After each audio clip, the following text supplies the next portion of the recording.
Chapter 2071. I wasn't careful just now. This time, I won't go easy on you. Prince Jianping roars. Take this. He instantly summons a long sword from his conscious and slashes it straight at Mo Lian. Beside him, Ma Shurchen can't help but cover her face. Just how much does this person want to be abused?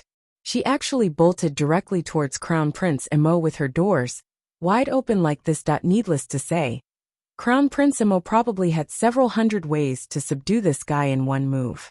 However, Prince Mo chooses the most humiliating method. He directly kicks Mo Kuan's refined and handsome face, sending him flying backward and falling to the ground with a thud.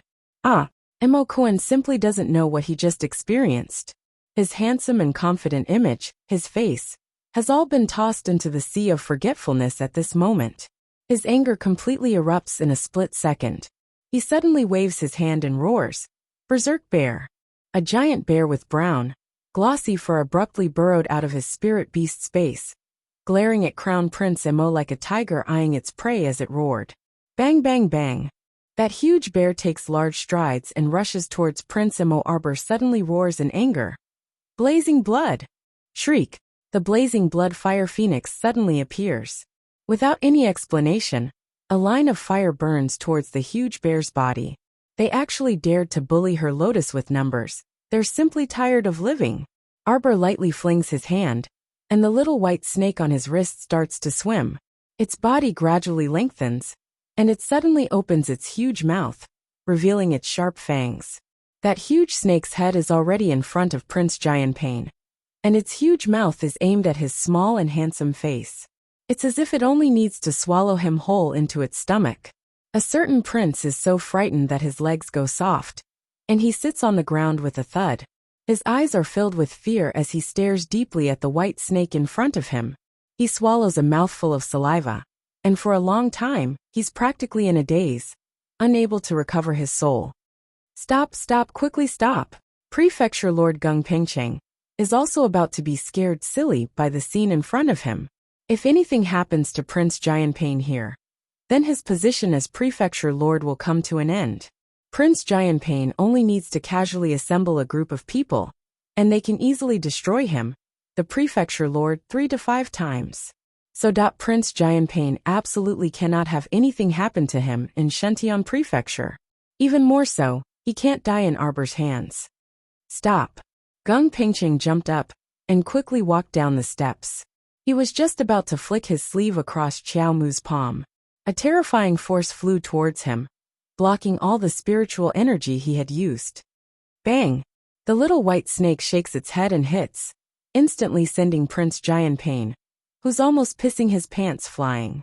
Arbor leaps into the air and flies in front of Prince Jianping. He glances at him coldly, then reaches out and takes back the little white snake. Prince Mo has also floated to Arbor's side at this time. Relative? Arbor turns to look at the crown prince to confirm. It's fine. Seeing that he's asking for a beating, I'll beat him up even if he's a relative. Prince Mo raises his hand and waves. Blazing blood. Wait. Seeing that the damned fire phoenix is about to pounce down again, Prince Jianping, who's terrified, can't help but cry out. I'm not feeling well, so I'll catch up on 2 more chapters before 11 a.m. tomorrow morning. Chapter 2072. Wait a minute. Who's waiting for you? The blazing blood fire phoenix swooped down and flapped its wings viciously, causing the crown prince of Jianping to stumble twice on the spot. He rolled to the edge of the table, and his big head knocked onto the green brick floor, breaking it instantly. Crown Prince! Crown Prince! Everyone cried out in alarm and stood up in unison. At this moment, the Crown Prince of Jianping was already in a very sorry state.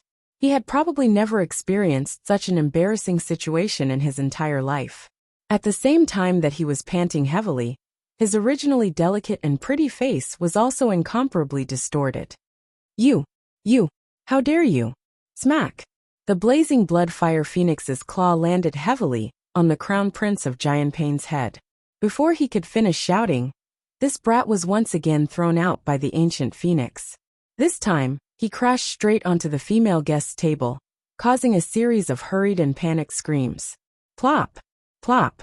The crown prince of Jianping rolled down from the table in front of the two pale-faced women. He lay on the ground, gasping for air more than he exhaled. His throat made a loud sound, and he directly fainted from anger. Arbor swept a glance over the messy banquet in front of him, and paid special attention to Geng Pengcheng's greenish-black face. Her little hand gently tugged at Emolien's sleeve, and the little fellow blinked and asked, "Husband, are they crazy?" "It's obvious." Emolien pulled her little hand and turned to leave. Since so many unpleasant things had happened, what was the point of staying here? Wait. Seeing that they were about to leave, Geng Pengcheng immediately thought of something, and hurriedly turned around and walked forward. He originally wanted to block their way, but when he thought of the heavy power of the young man's sleeve that had almost slapped him away, he thought of the young man in black clothes who had just swept his sleeve. His eyelids involuntarily twitched, and he hurriedly took 2 steps back, standing 10 steps away from the two of them. He smiled apologetically and cupped his hands, saying, "The two of you, just now was just a small misunderstanding. The Crown Prince of Jianping is an honored guest from the Divine Prefecture, and you are also guests invited by this old man. I hope that both sides can get along harmoniously." He Shurchen couldn't help but chuckle. Get along harmoniously? How can we get along harmoniously when we've already fought to this extent? Manorhead. A calm voice came from behind them. Emolien and Arbor looked up, and saw a woman in a pink-green satin gown, and a pair of gold-plated tasseled hairpins walking towards them. Beneath her lustrous white skin were rosy cheeks, willowy eyebrows, and vermilion lips. She was a natural beauty. Unfortunately, compared to the little stoic's expressionless face that was as clear as the cold moon, this graceful and beautiful appearance was forcefully suppressed by several levels. This stoic face didn't need any expression. As long as he stood there, he could make all the women in the world pale in comparison. "Ah, it's third Miss Mu." Geng Pengcheng turned around and politely cupped his hands towards the girl. He laughed and said, "Third Miss, don't worry. It's nothing serious. These are all little friends that I invited." Mu Rose slightly furrowed her brows and swept her gaze across Arbor. Her gaze seemed to pause on Prince Emo for a moment. "Mister, I seem to have met you before."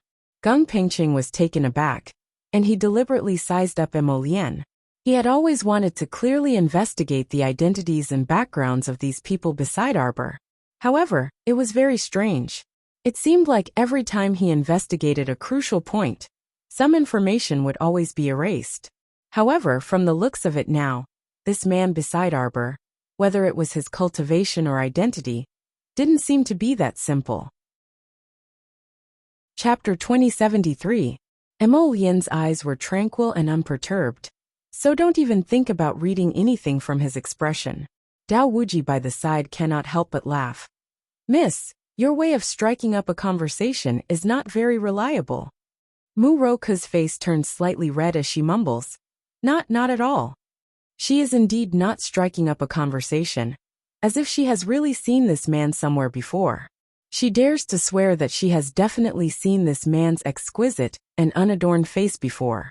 But where did she see it before? For a moment she actually cannot remember.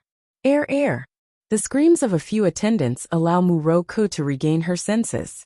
She gracefully bows towards Geng Pengcheng. "I am going over to see how Air is doing." Okay. Geng Pengcheng is also somewhat helpless at this moment. He had seen Arbor and the others clearly. If there is any serious injury, then there is definitely no such injury.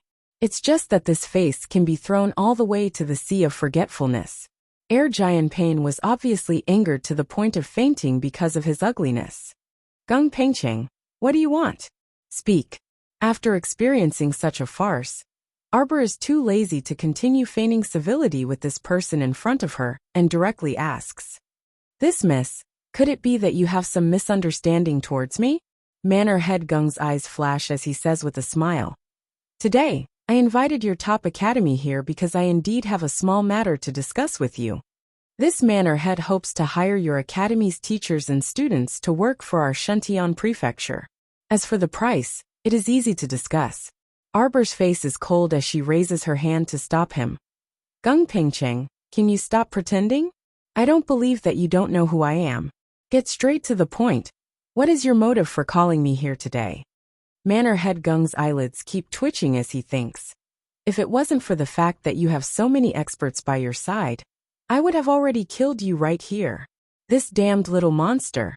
In a moment of carelessness and inattentiveness, I actually allowed her to grow to such an extent. Mu Rook stretched out her hand and gently pressed on the Crown Prince of Jianping's chest. She helped the Crown Prince of Jianping, who had let out a long sigh of relief, sit up. Is the Crown Prince all right? The Crown Prince of Jianping stared blankly for a moment before he suddenly thought of something. His entire face turned gloomy. Where are they? Are you all dead? Emokuan shouted angrily. Can't you take him down for me? Everyone looked at each other in dismay. Their hearts were in turmoil. Just now, that stoic-faced little girl summoned an ancient fire phoenix and a white snake with a wave of her hand. Even the air wasn't a match for the little girl and her group. What could these small fries do if they were to rush up? In the end, he still ended up being beaten up. Emokuan did not care what these people were thinking. He kicked the butt of one of his confidants. Go. If you can't hold it, then chop it off for me. I'll take responsibility if he dies. Wait. An idea flashed through Muroka's mind. She suddenly jumped up and stood in front of the numerous attendants, shouting loudly. No, you can't do it. Damn it, she remembered now. She had seen this handsome man somewhere before. In the palace. That day, when the emperor was choosing a consort for the crown prince, she had walked past a pavilion and caught a glimpse of the crown prince's portrait. Tall and slender, elegant and natural. It was as if the myriad of words in the world were unable to describe the man in the portrait. The Divine Province's crown prince, Emolian. Chapter 2074. Mu Roku, what are you doing? The Crown Prince of Jianping glared at Mu Roku, his eyes almost reflecting substantial killing intent. This woman actually dared to disobey him in front of everyone. He was the Crown Prince of Jianping, someone with such a noble status. How could a mere daughter of an aristocratic family like her casually disobey him? Truly a bastard. The Crown Prince of Jianping glared coldly at Mu Roku. You better give me a reasonable reason. Otherwise. Mu Roku quickly walked forward and hurriedly came to the Crown Prince of Jianping's side, whispering into his ear. Emokuan's expression changed slightly. He raised his head to look at Arbor and Emolian, then turned to look at Mu Roku and asked in a low voice, Is this true? The Crown Prince of Jianping had always been an ignorant and incompetent hedonistic son. He had been used to eating, drinking, and playing since young, and had never cared about the country's political affairs. He also knew very little about the Divine Province's crown prince, whom he had never met before. He wasn't a shrewd person, and his face reflected all his emotions clearly. Mu Roku's words indeed made him feel very surprised. However, absolutely true. Mu Roku nodded and said, Ko-Air's words are all true. There is absolutely no falsehood. Ko-Air saw this with her own eyes. Crown Prince, if you become enemies with His Highness, how will you deal with yourself when you return to the Divine Province? The Crown Prince of Jianping pondered for a moment and coldly glanced at Emolian. His Highness, whether he could return to the Divine Province alive, and whether he could secure the position of Crown Prince after returning to the Divine Province, was still unknown. Who didn't know that the Divine Province's Crown Prince had been wandering outside for many years and knew very little about the current political situation and regime of the Divine Province? If he returned, would he be able to grasp the lifeline and power of the Divine Province? Would he truly be able to sit on the Divine Province's Crown Prince position? Who knew? He dared to be so arrogant and despotic before even going to the Divine Province. If he really allowed this person to secure the position of Crown Prince, would he, Emokuan, have a good life? The Crown Prince of Jianping's eyes flickered and coldly said to Mu Roku, Roku, don't spout nonsense. How could my cousin, the Crown Prince, appear in such a damned place? Seeing that Mu Ro still wanted to say something, the Crown Prince of Jianping raised his hand to stop her. This Crown Prince only knows that the Crown Prince of the Divine Province has been wandering outside for many years. Whether or not he is the Crown Prince has yet to be verified. All right, you don't have to say any more. I know my limits. These people had beaten him up so arrogantly, and they still wanted him to acknowledge their identities? Humph. It was simply a pipe dream. The crown prince of Jianping's face turned gloomy, and he suddenly raised his hand. What are you still standing there for? You. Xiao xiao xiao xiao. A flurry of arrows suddenly shot into the courtyard from outside. The arrowheads were aimed straight at the Shentian Prefecture's prefecture lord and his wife. Madame Geng and Madame Feng stood up at the same time.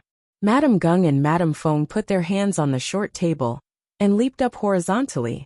With a flick of their sleeves, they swept away 17 to 18 iron arrows. The hall was startled. Clang, clang, clang. Several dozen arrows fell to the ground. The rest of the people's expressions changed slightly as they blocked the iron arrows flying in front of them. Some of the cannon fodder bodyguards standing at the door unfortunately became the first wave of people to die an unnatural death in this round of attack. Arbor had already been caught by Prince Mo when he turned around.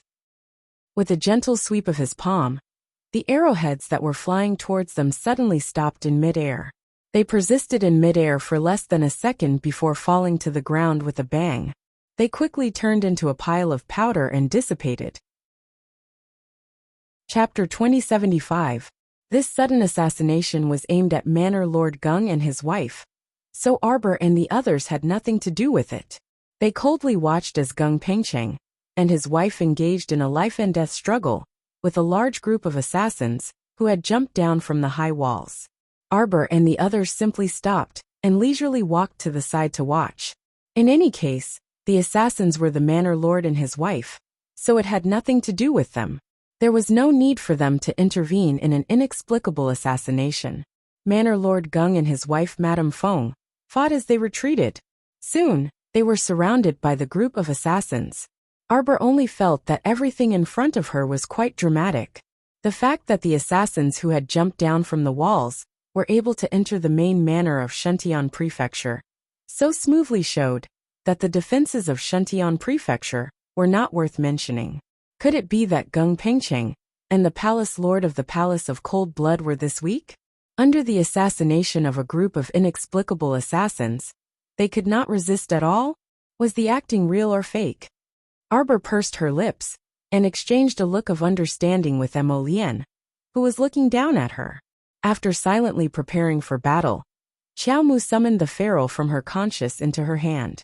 As expected, Manor Lord Geng shouted, and many Shentian Prefecture guards suddenly appeared from outside the main hall. They caught the group of assassins, and the two sides began to fight. Suddenly, the sound of something breaking through the air could be heard. Mo Lian did not even raise her head. She quickly reached out to pick up Arbor, and jumped onto 7th Yan's back. The golden dragon transformed into its beast form in midair. With a slight twist, its dragon tail landed on the eaves with a bang, shattering a large piece of debris and scattering it down. In an instant, Geng Pengcheng's expression changed greatly.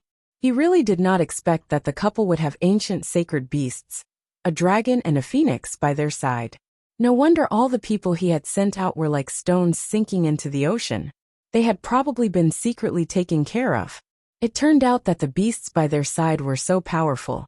Geng Pengcheng muttered to himself for a moment, and secretly gave a look to one of the guard leaders.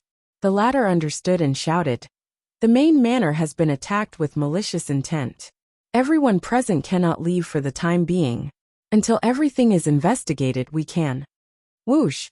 A crossbow arrow fell from the sky and pierced through that person's chest. The guard leader was stunned for a moment. He lowered his head to look at his chest, then looked up in astonishment at the girl holding the crossbow on the dragon's back. Heavens, wasn't he not finished talking? The head of the guards died with a grudge. Even when he died, he didn't understand what had happened. Whoosh whoosh whoosh. Xiao Mu didn't say a word, and her crow-repeating crossbow continuously shot out several arrows at a group of people wearing Shentian Prefecture's guard uniform. When little Tai Sui and the others saw her make a move, they also followed suit and killed the Shentian Hall's imperial bodyguards who had blindly surrounded them. For a moment, the scene was inexplicably chaotic. Geng Pengcheng, the Shentian Prefecture's manor lord, was even more stunned. Then he shouted angrily, "What are you two doing? This old man kindly invited people from your top academy to attend a banquet. Is this how you repay me? Indiscriminately starting to kill Shuntian Palace's imperial guards. What exactly do you people want to do? Gung Pingcheng, the Shuntian prefecture's manor lord, glared at Arbor's group with fury in his eyes. Arbor's lips curled into a cold smile. Gung Pingcheng, are you retarded? Chapter 2076. Everyone was speechless as they turned to look at the stoic-faced little girl. They didn't know why, but when they saw the little stoic standing on the dragon's back and looking down on everyone from high above, they inexplicably felt a bit amused. Do you think everyone else is as stupid as you?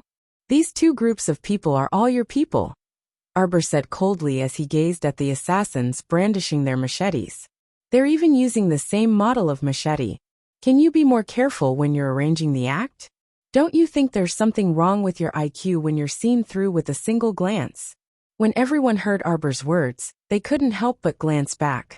Sure enough, they were rendered speechless when they discovered that the group of assassins, who had previously shot arrows at them and jumped down the wall to surround them, were truly the same model as the machetes in the hands of the city lord's estate's royal guards. Gung Pingcheng couldn't help but twitch his eyebrows, and he glared hatefully at Arbor. Cunning and argumentative. You don't need to say more. You must have brought these assassins over, right? You're still slandering this prefecture lord now. Don't think you can pin the blame on this prefecture lord. Shuntian Prefecture's prefecture lord Gung Pingcheng reprimanded angrily. Man, seize them for me first. In a split second, a large number of royal guards surged out from the four corners of the courtyard. They held a type of long cylindrical weapon in their hands and abruptly fired it into the sky. A fine net shot out from each cylindrical tube. What was shocking was that after these hundreds to thousands of fine nets fell into the air, they actually connected seamlessly and ultimately formed a giant net that blotted out the sky and covered the earth, leaving no room for escape. Haha, Arbor sneered. So they were waiting for her here.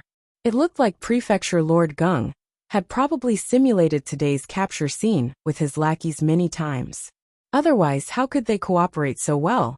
The first step was to hypocritically invite her to the estate for a gathering. The second step was to write, direct, and act out the scene of the assassins attacking and the royal guards retaliating.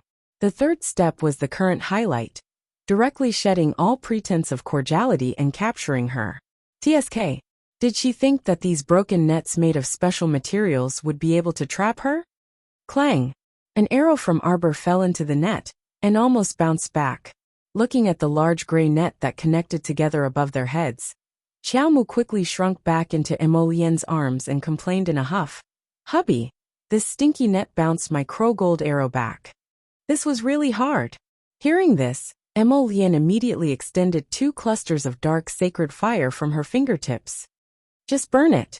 When the 2 wisps of faintly discernible black flames landed on the huge net above him, the complacent Gung Pingcheng didn't even have the time to appreciate the inescapable net he had set up before he saw clusters of black flames engulfing him. The sturdy net that had bounced the black gold arrows back quickly melted into droplets of liquid under the scorching heat of the black flames. Prince Mo's eyes lit up, and he immediately took out a porcelain bottle to collect the liquid. If you use this quenched liquid together with the Arctic star sand, your pharaoh will definitely be forged into a divine tool. After saying this, Crown Prince Emo creased his brows in distress. It's just that my bronze furnace is a bit too shabby and can't support the forging of a divine weapon. It might explode halfway through the forging process. The little fellow hurriedly asked, "Do you have any good forging furnaces? If you want a good forging furnace, the Forgetting River furnace is the best." Wait. Chapter 2077. It's a pity that it's said to be buried in the secret realm of the Sea of Forgetfulness. How many people have entered the secret realm of the Sea of Forgetfulness and returned empty-handed? Emolien sighs with emotion, then says, "The second-ranked refining furnace, the Heavenly Forging Furnace, is now in the hands of an extremely famous divine weapon master in Divine Prefecture. Presumably, he's also unwilling to give it up." Arbor blinks. Who is that person? It's said that he's a descendant of Xuanji, Emolian shakes her head. Very few people have seen him. He's a guy who appears and disappears unpredictably. Usually, he lives under the snowy mountains near the Sea of Forgetfulness, and his whereabouts are hard to find. Oh, Arbor calculates in her heart. Then can't she drag him out and beat him until he gives up on the heavenly forging furnace? After all, even Emolian says that person's whereabouts are a mystery. It seems that finding him will be a difficult matter. Then, we can only look for him again. Is there no divine weapon similar to the heavenly forging furnace? There is, but I reckon that we'll have to go to Divine Prefecture's Ghost City to take a look. Emolian winks at her. Wife, after we go back together, you have to accompany me to buy it. The things in the Ghost City are expensive. Sometimes even a small forging material can be sold for a sky-high price. No problem. Arbor nods her head, with an I'll pay look. She raises her little paw and pats Emolian's chest. When the time comes, I'll definitely buy you the best forging furnace. Emolian reaches out to hug the little guy, rubbing her face. Jojo is so good. And Gung Pingcheng, who's glaring at them from below, is probably already bursting with anger. How can there be such a shameless person in this world? Not only does he use a strange kind of fire to roast her giant net, but he also collects all the liquid after the roasting and steals it as his own.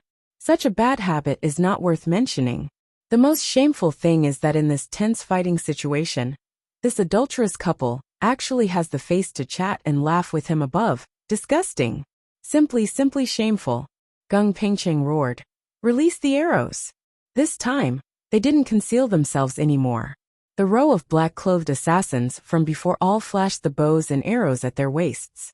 With a flurry of arrows, they shot towards Qiao Mu and company like a rain of arrows. This batch of arrows contained extremely powerful spiritual energy. When they were fired, little Tai Sui, the venerable Peach Blossom Immortal, and the others could sense it.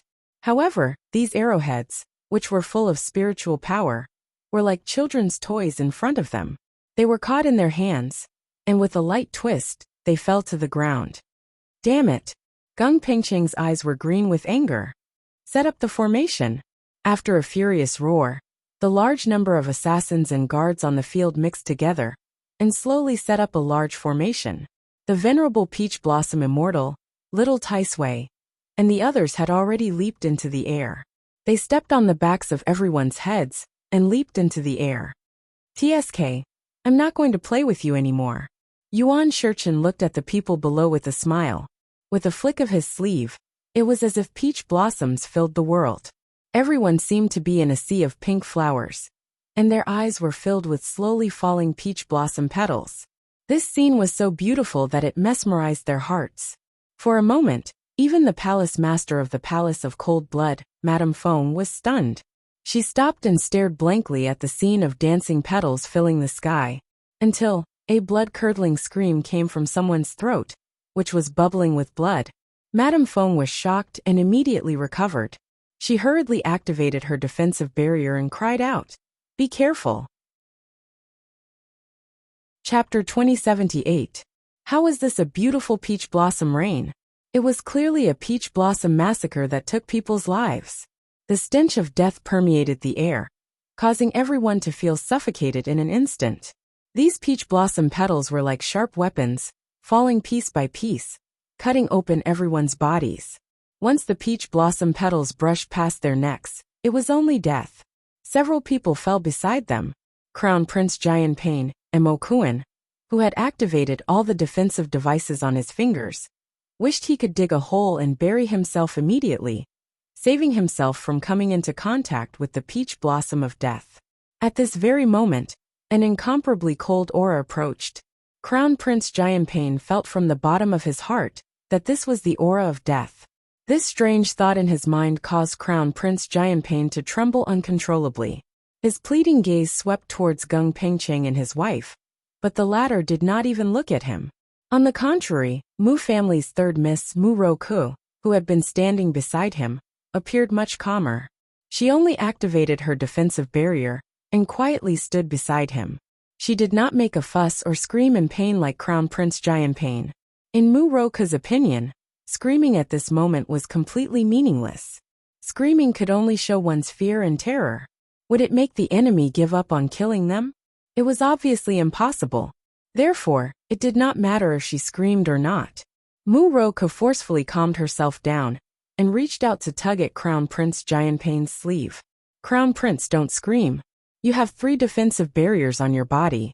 Pay attention to maintaining your own spiritual energy. Don't let it be depleted too quickly. Otherwise, the defensive barriers will not be able to hold on. Mu-Roku's reminder allowed Crown Prince Jianpei, who was in a state of collapse, to clear his mind. Thinking that Mu-Roku's words were not wrong, he hurriedly nodded. His eyes were still trembling as he looked at the people in the peach blossom rain. There were already many people who had fallen to the ground, unable to get up. Some had their throats slit and died on the ground. There were even more who had their hands and feet cut by the peach blossom petals. At this moment, the front of the hall was filled with people rolling back and forth. At a glance, it was extremely unbearable. Gung Pengqing used the tip of his foot to kick a guard who had fallen by his feet and angrily shouted, get up for me." However, that person's thigh had been cut by the peach blossom petals. At this moment, he was hugging his thigh and rolling back and forth, howling in pain. Naturally, he wouldn't listen to him and immediately get up. When Crown Prince Jianpei saw that Gung Pengqing was helpless against the situation before him, he couldn't help but panic. He hurriedly looked at Mu-Roku and said, "Ku-er, shouldn't we retreat first?" Mu-Ro couldn't help but laugh bitterly. Retreat? Where could they retreat to?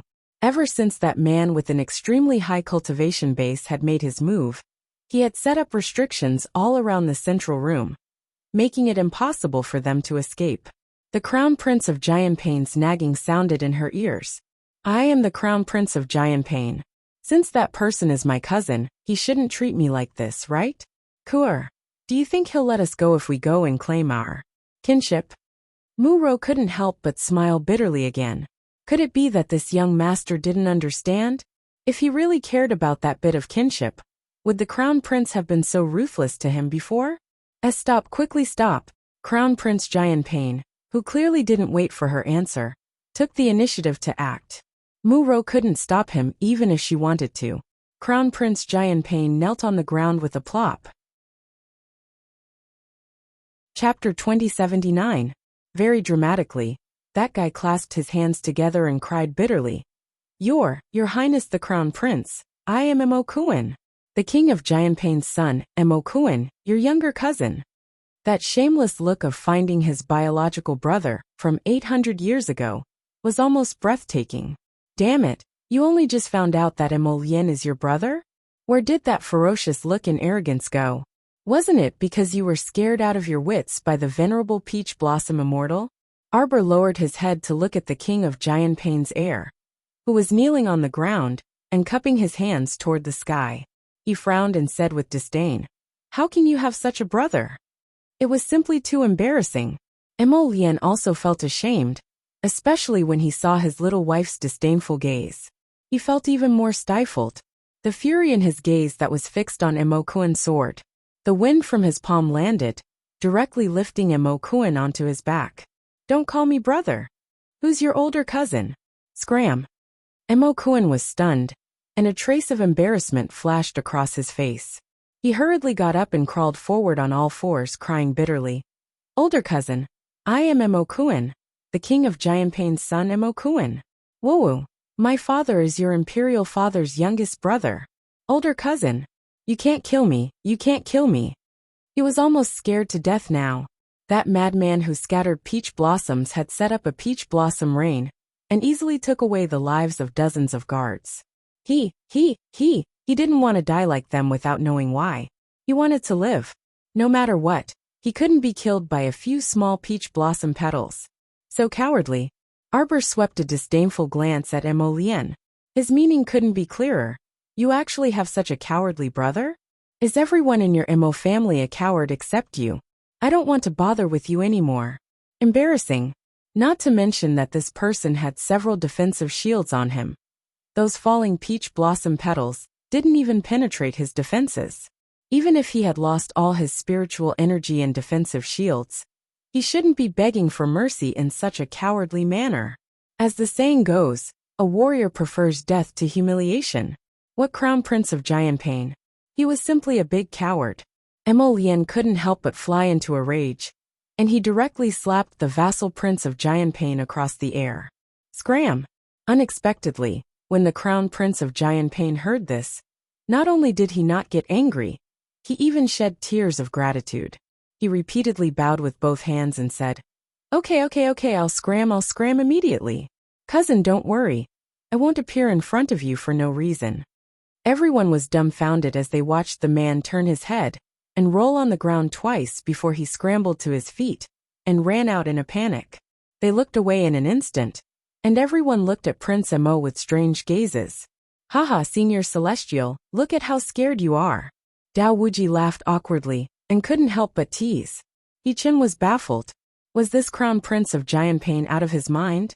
Did he think that those falling peach blossom petals would randomly attack people? Every single petal was under his control, okay.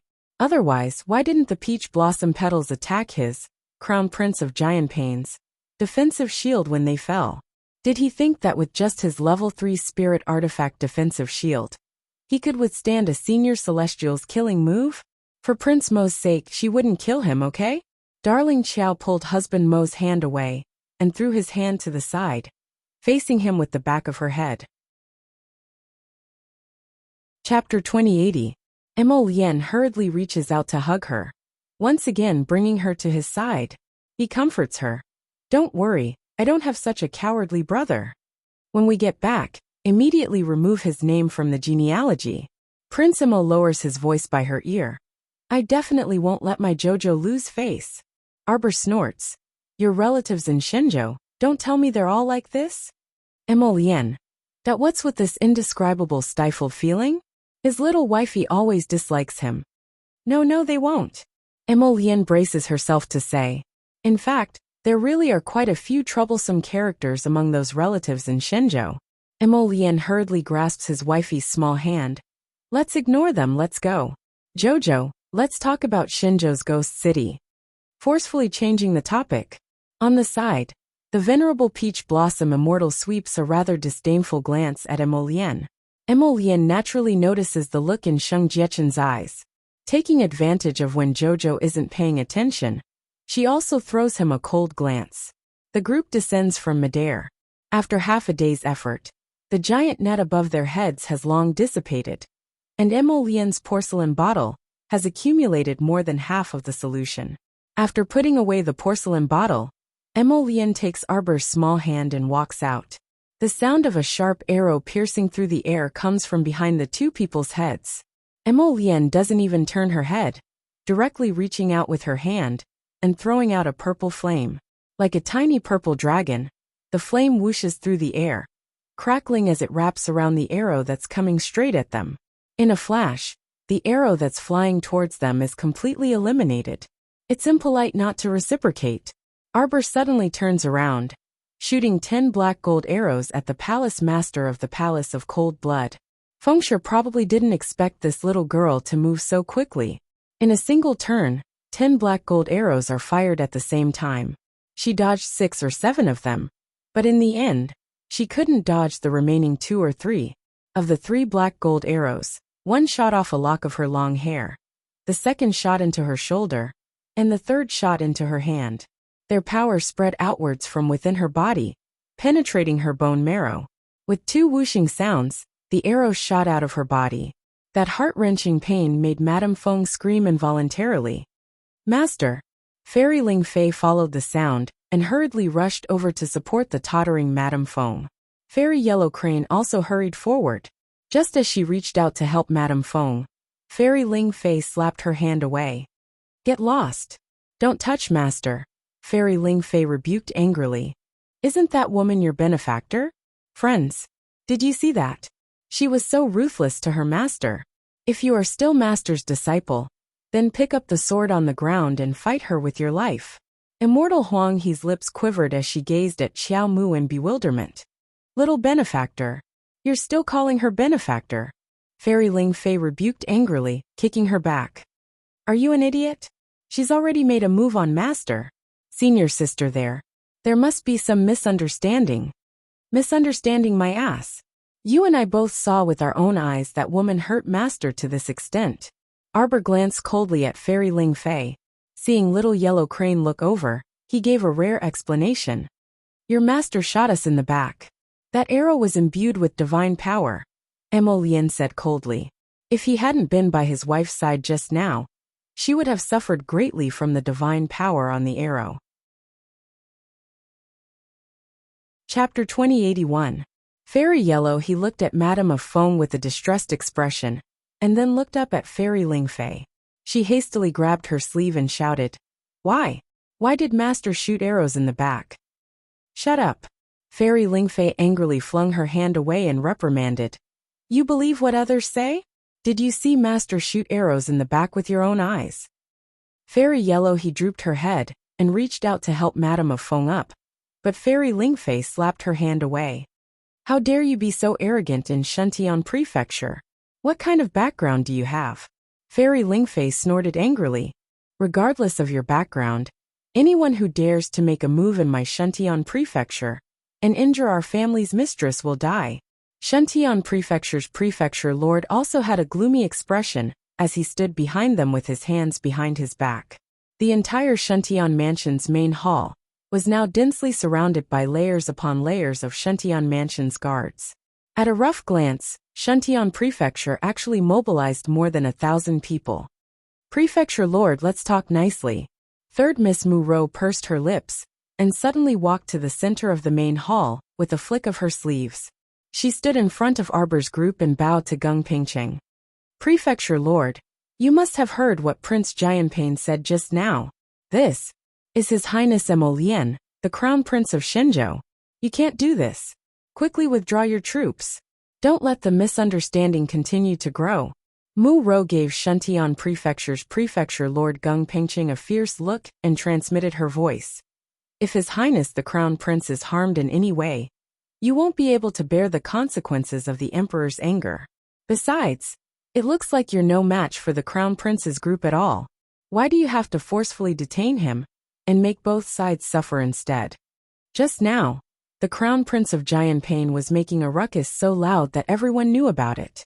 The Shuntian Prefecture's Prefecture Lord, Gung Pingcheng, naturally saw that obsequious appearance of his.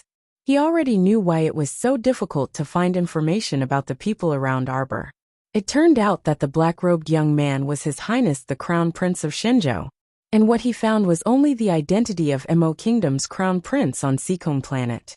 Gung Pingcheng naturally didn't care about the Crown Prince of a lower star region country.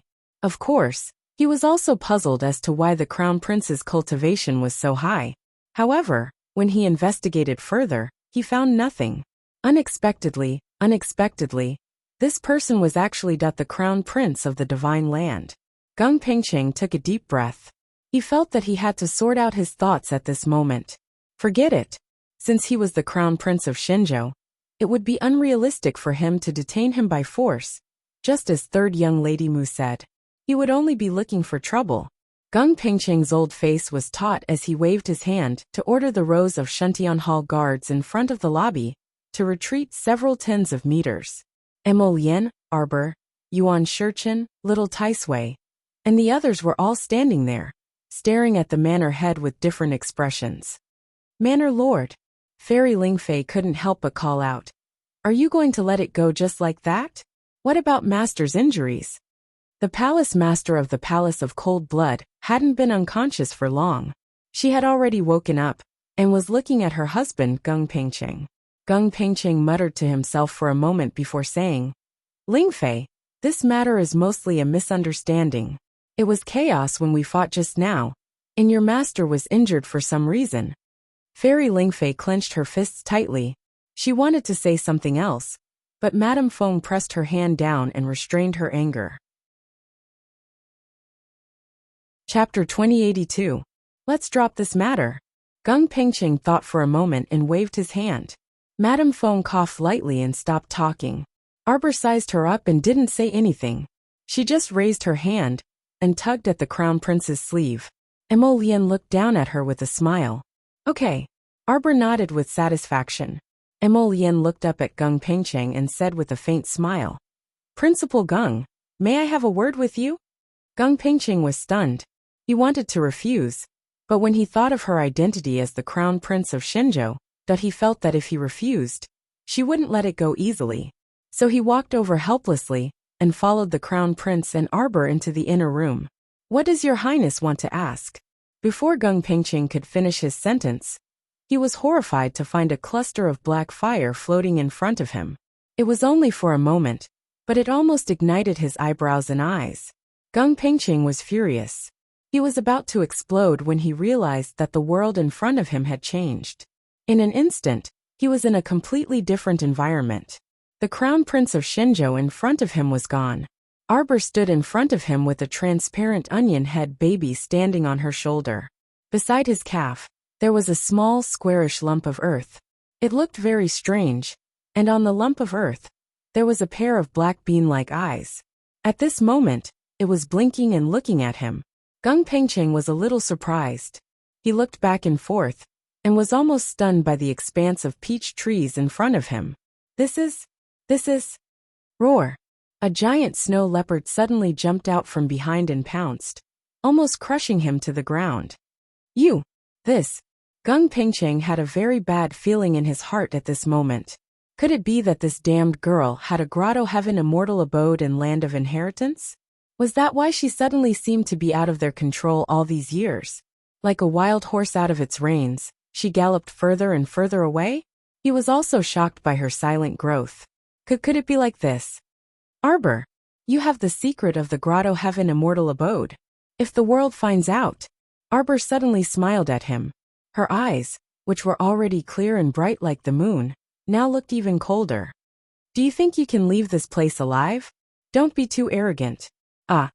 Before Gung Pingqing could finish his sentence, he felt a heavy slap on his back. His entire body flew forward uncontrollably and fell to the ground with a bang. Just as he opened his mouth and was about to spit out a mouthful of blood, he was pulled into the air by Arbor's will. His entire body was wrapped in a mist. As for the blood he spat out, it dyed the mist barrier in front of him red. Arbor said with a look of disgust, "You almost dirted my paradise." Master Silver, don't worry. Dian won't let his stinky blood dirty our land." Only at this moment did Gung Pingqing feel how small he was. It was as if in this place, all of his actions were restricted. Even his spiritual energy was restricted by a terrifying pressure. He didn't know that this was the pressure of the small tree, and that the entire star field was formed by the small tree. In the star field, no one could touch Arbor. In this star field, Arbor was a godlike existence.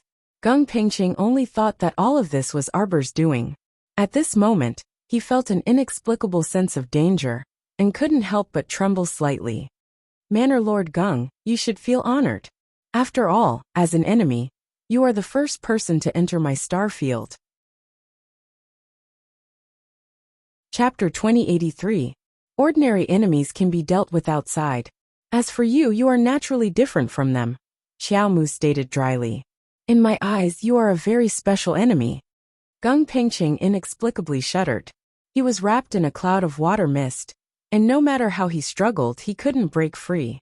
He floated in the air, looking down at Arbor with some surprise, and cried out involuntarily, "Arbor, what did you do?"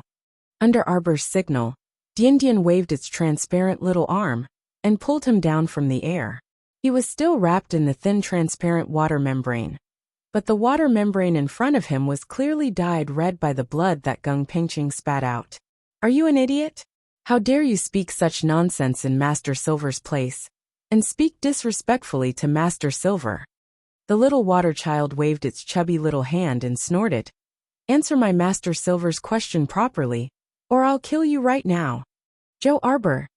"Pa!" The snow leopard stretched out a paw, and slapped the water ball heavily. So everyone only saw Gung Pingqing, who was wrapped in the water membrane, fiercely bounce on the ground, and jump high up. Gung Pingqing only felt that under this slap, his internal organs turned upside down, and he was in indescribable pain. Ugh! He had a feeling of wanting to vomit. Arbor immediately turned its big eyes away in disgust. But in a flash, Hu Shirchen's figure appeared next to her. Curling the corner of her mouth, Hu Shurchen looked meaningfully at Gung Pingqing in the water membrane, stretched out a slender finger, and pointed at Arbor's forehead. You're really bold, to actually let him in like this. Arbor clenched his hands and forcefully tightened them. There shouldn't be anyone here who can see through Lotus's defensive barrier. Indeed there isn't. Hu Shurchen nodded and looked at her with a deep gaze. But everything is about what if. If word of this star field of yours gets out, and evil people find out. Yichen sighed. I'm worried about you. Arbor walked up to him and tugged at his sleeve. I know. She was indeed a little impatient today. This Gung Pingqing in front of her was the one who had caused her to fall into the abyss in her previous life. In this life, he had repeatedly sent people to kill her. When she saw this person, she felt her blood boil. She simply couldn't endure it. Death. Did he think that death was his final destination? What a joke. The person who had caused her to suffer so miserably in both her previous and current lives was now in her hands. How could she just let him walk comfortably to his death? I'll take out his soul remembrance, and you put Dunji's soul into this body. From now on, the Shuntian Prefecture's prefecture lord is yours. Yichen looked at her with a smile and said. When Arbor heard this, his eyes seemed to light up, and his spirit was lifted. Stop at a stalk? That chatterbox. Last time, she had conveniently thrown him into a corner of Taoyuan, and made him face the wall to reflect on his past. With a flip of her hand, Arbor took the little Tai Sui into her dungeon, and used her mind to absorb it into her hand. At this moment, the transparent little person in the dungeon looked at her with teary eyes and cried out bitterly. Ah, my honorable little Master Silver. Have you finally remembered the Dun Tun Tun in the corner of the peach garden? Don't be long-winded. Arbor glared at him, and turned to look at Hu Shurchen with the little dungeon in her hand. Chapter 2084. Jichen, you goddamn bastard. I was banished to a corner by little Masta. And you don't even know how to visit me. You don't even know how to put in a good word for me. Back then, why did I fall in love with such a heartless and unscrupulous thing like you, ah? Jichen looks at the figure in the dungeon with a strange expression. Why do I feel that Dunzin's words are a bit harsh to the ear? What's going on? Arbor punches that dungeon with his little hand. Shut up. Woo. Dunzin sobs pitifully. Peach Blossom Immortal wants to change a new body for you. If you keep crying, woo, I won't change it. Dunzin instantly stops talking. His dog eyes widen as he looks at Arbor and repeatedly asks, Little Masta, what kind of body will you change for me? Is it beautiful? Is it elegant? Is my skin bright and clean? Arbor looks at him speechlessly. It's right behind you, see for yourself. Dunzin suddenly turns his head, his gaze blankly landing on Gung Pingqing, who is enveloped by the water membrane. He immediately lets out a miserable cry. Ah, he's a baldy. How is he a baldy? Jichen snappily picks up the small dungeon in Arbor's hand. Change if you want. If you pass this village, there won't be another shop. Dunzin's tears fall. Little Masta, can't you change me into a prettier body? For example, someone like the Crown Prince, who looks as gentle as jade, or someone like Jichen, who is ravishingly charming will do too. You're the one who's beautiful and charming. Ma Shurchen punched the dungeon. Shut up. Woo. Then do you want to change? Yes. Having a body is better than floating without one. Dunzin has no other choice now, so he reluctantly nods and agrees. How depressing. This prefecture lord looks like he's over 50 years old. He doesn't look good at all, and his sideburns are also bald. At first glance, he looks like a hairless vulture. Woo. In the future, he will have to carry this image in the pugilistic world for a long time. How depressing, how to deal with it. Yuan Shurchen was too lazy to pay attention to this ADHD-like transparent little person, and directly threw the dungeon into the air. He grabbed Gung Pingqing's body with one hand, and pressed his other hand on Gung Pingqing's head. Gung Pingqing's entire body was trembling. At first he could still call out, What are you doing? Gradually, it turned into, Your Honor, please spare my life. However, as the pressure gradually increased, Gung Pingqing could no longer continue speaking. His entire body felt dizzy. When he opened his eyes again, he was horrified to find that his body was standing right in front of him. Lowering his head to take another look, his body had actually become transparent and illusory. This? Had his soul been seized? Ah, how could this be? Who was this person? Hu Shurchen merely glanced at him indifferently. With a flick of his sleeve, Gung Pingqing's soul remembrance was sucked in by a heavy suction force, and instantly fell into Hu Shurchen's hand. Ah! No, don't kill me, don't kill me. Arbor stood beside Hu Shurchen and coldly looked at the disheveled Gung Pingqing. A faint light flashed through his eyes. The current situation was absolutely gratifying to everyone. However, she didn't feel much joy.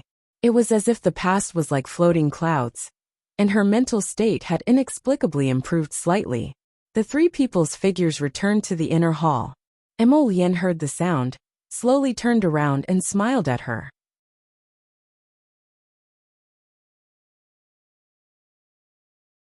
Chapter 2086. If I finish this matter, can I change into a handsome body? Sure. Emolien nodded amiably and sized up Dunzong. As long as you finish this matter, you can change into whatever body you want. Male, female, old, young, tiger, leopard, wolf, snake, you can change as you wish. You don't fool me. Dunzong pointed at Emolien and whined. I know. If my soul completely fuses with this body, in the future, it will be very, very difficult to peel it off. Then do you want to come out right now? I can peel it off right now. Do you want me to peel it off? The quarreling duo came online again. After a round of angry insults, the weak Dunzong pitifully ran out and covered his face as he cried. You two are bad people. Arbor had a speechless expression and raised his hand to tug at Emolien's sleeve. Isn't that bad? He's so weak. I don't know if he'll be exposed in 3 sentences in front of Madame Feng. Don't worry, Yuan Shurchen said with a smile. Dunzong is a quick-witted person. He looks funny, but he can basically complete the tasks assigned to him properly. Master, if I sacrifice my body, I'll lose my chastity this time. In the future, Kiki must treat me well. Dunzong ran back again, and ran away like a rabbit after saying this. Arbor had a baffled expression on his face, and didn't understand at all. What did he just say he would sacrifice? Yuan Shurchen couldn't help but want to laugh. She coughed lightly and shook her head. Nothing. Arbor looked at Emolien blankly. It's just letting him pretend to be the Shuntian Prefecture's prefecture master. How can it rise to that level? Yuan Shurchen's mouth twitched. She thought that Dunzong wouldn't want to take this opportunity to do something with Sun Yang's middle-aged Madame Feng. Right at the three of them walked out side by side. Arbor said as he walked. Lotus, I want 10,000 pieces of jade, just about the same size as the ebony pieces. Okay.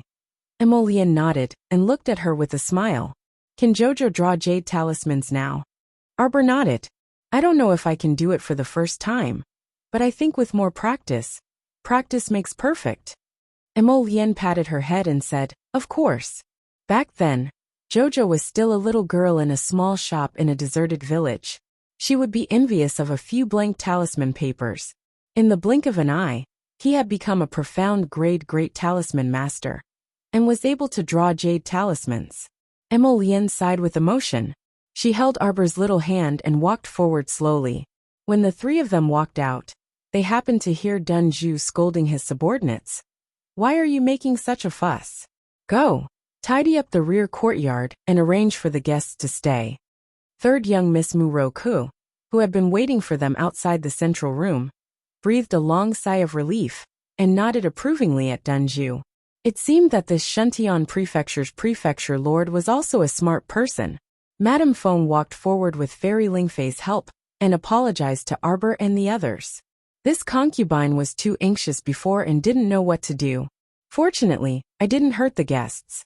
Otherwise, this concubine's heart would really be uneasy. Arbor nodded.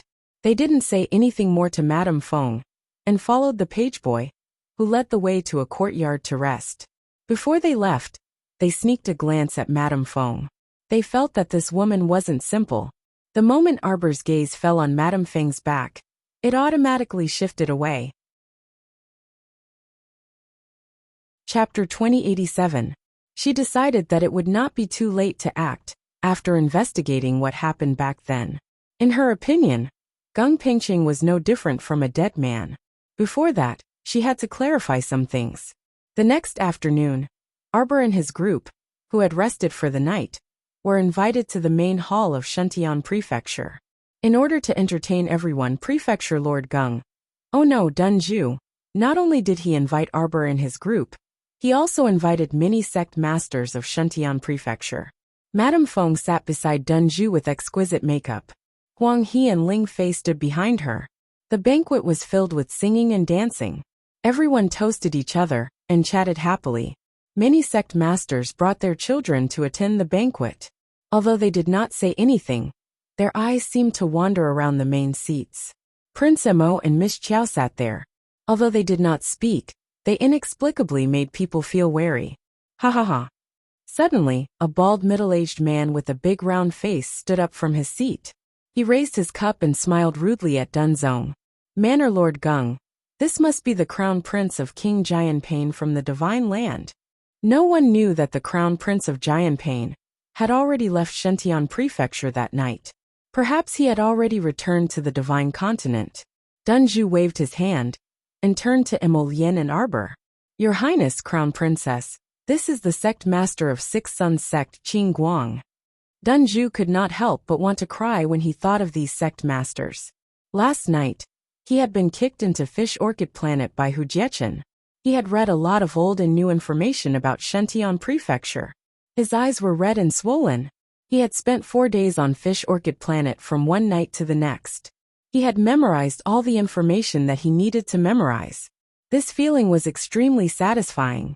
Sect Master Qing Guang, this is the Crown Prince of the Divine Continent. He is not the Crown Prince of Jianping you mentioned. That is the Crown Princess. The Six Suns sect's Qingguang was instantly filled with reverence, and he turned to bow toward Emolian and Xiaomu. My apologies for my lack of manners. This one didn't know that His Highness the Crown Prince had graced us with your presence. If my words have offended your Highness, please forgive me. His small Six Suns sect might be one of the top powers in Shentian Prefecture, but in a place as big as Divine Continent, it could not even be considered as a small fry. Emolian didn't say anything, and only nodded faintly. Although the sect leader of the Six Suns sect wanted to be on good terms with the Crown Prince, he could only sit down resentfully when he saw the Crown Prince's cold expression. Obviously, the Crown Prince of the Divine Land was not someone who liked to get close to people. When the other guests saw this, they hurriedly stood up and bowed to Emolian and Arbor. Soon after, they took their seats again. Both the host and the guest enjoyed themselves to the fullest. Madame Feng glanced at Dunzong, who was sitting beside her, and frowned slightly. Madame Feng was unhappy that the prefecture master did not return last night. She sent someone to ask around this morning, but she didn't hear anything about the prefecture master spending the night with any of his concubines. Even the prefecture master did not spend the night with his new favorite vixen, Min Yang. As she was thinking, she heard a crisp sound. Madame Feng looked up, and her face darkened. The person who came was a woman with a graceful figure. Half of her face was covered by a white veil. Her cold eyes scanned the entire place. When they landed beside Emolian, she couldn't help but tremble. It's her? It's really her. Just like that, he sat there silently, his face still expressionless. She wasn't seeing things. Chapter 2088. The woman stared blankly in Prince Mo's direction for a long time, until Madame Feng's reprimanding voice reached her ears. Min Yang, what are you doing here? Madame Feng's expression was ugly, and her voice was not polite at all. The woman raised her head to glance at Madame Feng. She stood proudly and stared at her coldly. Min Yang is here to perform a dance on the orders of the prefecture lord. Madame Feng glared fiercely at Prefecture Lord Gung. Dunju immediately laughed awkwardly. He thought that this was probably an agreement between Shentian Prefecture's prefecture lord and this woman called Min Yang. He really knew nothing about it. Seeing the undercurrent between the wives and concubines, Dunju hastily coughed dryly and said with a smile, "Since you're here, let's begin." This woman called Min Yang had a pretty good figure. What did she look like under the veil? Dunju subconsciously rubbed his chin and smacked his lips. His gaze landed on the woman. When Madame Feng saw this, A trace of anger flitted across her face. She hatefully shifted her gaze away from the young woman. Damn slut. An unknown little slut from all walks of life dared to compete with her? Everyone, please wait for a moment. After Min Nyang left, everyone repeatedly praised Prefecture Lord Gung for his ability to manage the household, and for the harmony between his wives and concubines. They showered Dunju with praise, making that fellow feel as if he was floating in the air. When Arbor saw this, she turned her little head to glance at Prince Emo Unreliable. Emo Yen could not help but want to laugh. She raised her hand and squeezed her little hand. We'll have Jechen teach him a lesson later. Soon, Min Nyang appeared in front of everyone again. This time, she had changed into a pastel dress, and brought along 2 rows of coquettishly dressed dancers. When the music started, Min Nyang began to dance. Her figure was extremely lithe. With a leap she spun in midair. Green ribbons fluttered as the dancers flicked their sleeves, setting off the young woman, who was as bright as the moon in midair. Min Nyang's pink and colorful dress spread out in the air, forming a beautiful circle of flowers. The layers were as graceful as white clouds piled on top of each other. Her loose skirt slid from the air all the way to the ground. The transparent gauze wings at the end were like the wings of a colorful divine bird. At first glance, it was truly shocking. Arbor hurriedly turned to look at Prince Emo, who was sitting beside him. Seeing him looking at her with a smile, she pretended not to see his mischievous gaze. She pursed her lips and said seriously, "So many people are looking at Min Nyang. Why are you staring at me?" Prince Emo held the white jade cup in one hand, the sparkling wine inside slightly swaying. Her jade-like face was filled with smiles. He tilted his head and stared at her. He smiled and said, "No one is prettier than my wife." She couldn't deny that she was in a good mood at this moment. She felt a little refreshed, but Xiao Mu still snorted expressionlessly, glib-tongued. "It's completely from the bottom of my heart." He reached out and caressed her smooth little face. "Pink skeletons, beautiful women's bones. Everything is like smoke and dust that will eventually disappear. In this crown prince's eyes, there's only my wife Jojo." Arbor suddenly turned her little head and faced him with the back of her head. Her 2 little claws involuntarily reached out to cover her little face. "It's over." Her heartbeat was beating irregularly again. It was fluttering, as if it was about to struggle out of her heart. Chapter 2089. Miss Chiao reflexively checked her own pulse. Her pulse was steady, neither floating nor sinking, neither late nor late. Logically speaking, it should be very normal. But her heartbeat was unusually fast. Uffed. Emo Yen naturally saw her little movements and couldn't help but laugh out loud. He moved his head close to hers and said softly, "Baby, turn around and look at me. You keep looking at me with the back of your head. I'm panicking." Miss Chiao hastily covered her burning face with her hands. It was over. She always felt that this person's voice was very seductive. It was low and deep, like rolling beads falling on a jade plate, and even had a bit of magnetism to it. It was hard to believe that this man was flirting with her in front of so many people.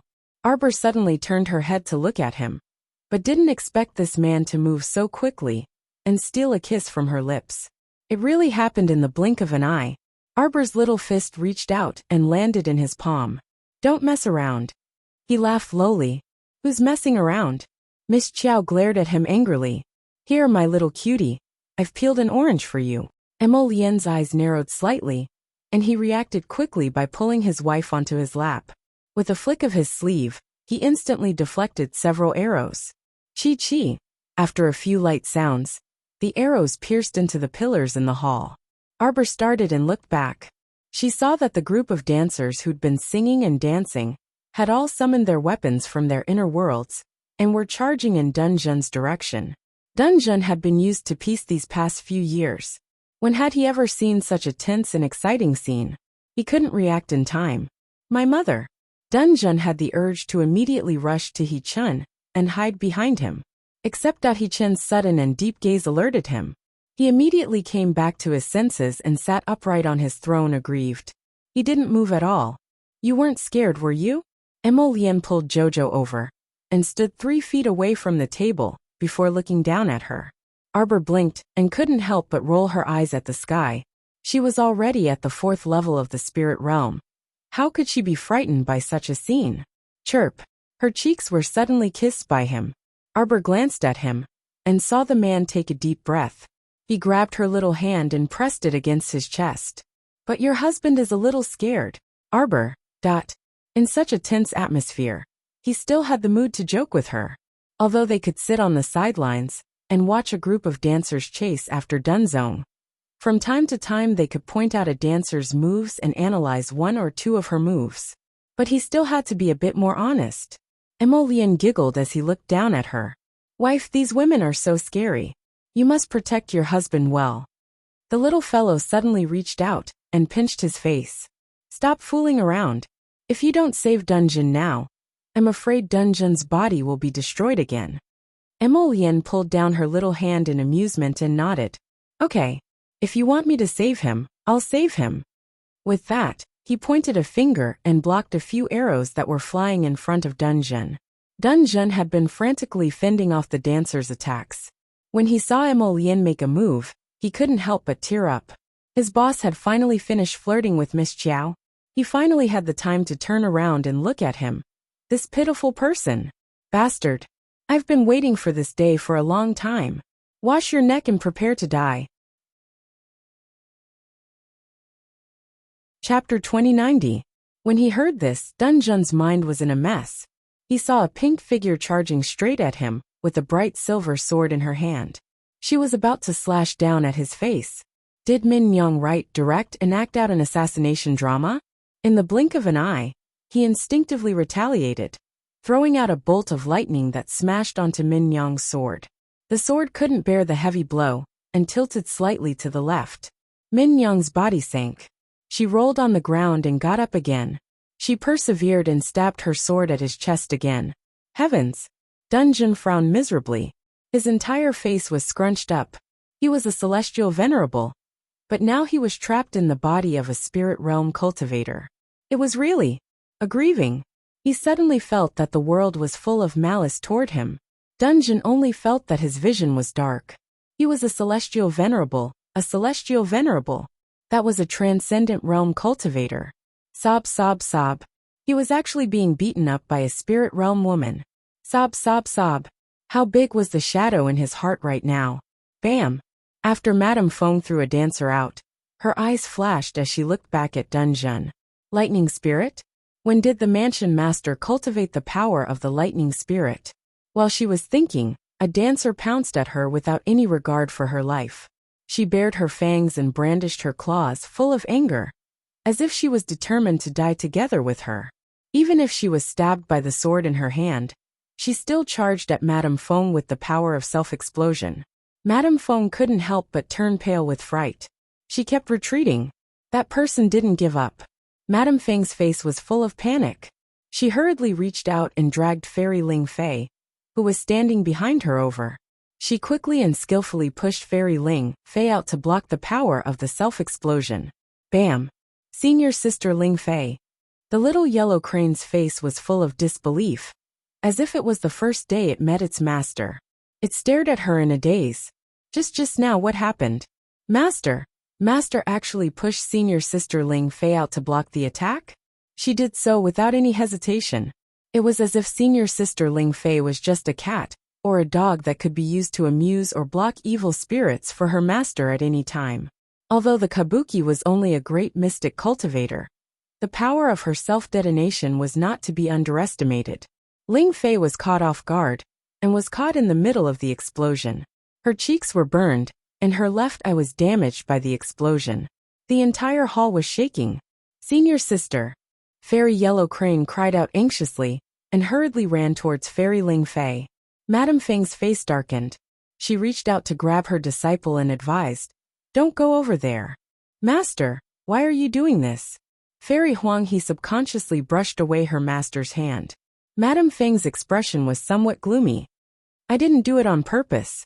At that time, Ling Fei was standing beside me, and I had no choice but to pull Ling Fei over to block the attack." He had no choice. Fairy Yellow Crane's face turned pale and translucent. "You want to use Fairy Ling Fei to block the evil spirit, because you have no other choice?" When did master become so frightening and unfamiliar? Scoundrel, watch my sword. The masked woman Min Yang once again got up from the ground and stabbed the sword in her hand at Dunjia. Die, old man. Chapter 2091. Thinking quickly, Dunju quickly reached out his arms and clasped them together, catching the masked woman's long sword in his palms. He quickly snatched it away and threw it to the ground with a dong sound. At the same time, he shamelessly pulled the masked woman into his arms. Slap! The woman immediately flicked her sleeve and gave him a heavy slap. This scene happened too quickly. By the time everyone reacted, they only saw a red palm print on Dunju's left cheek.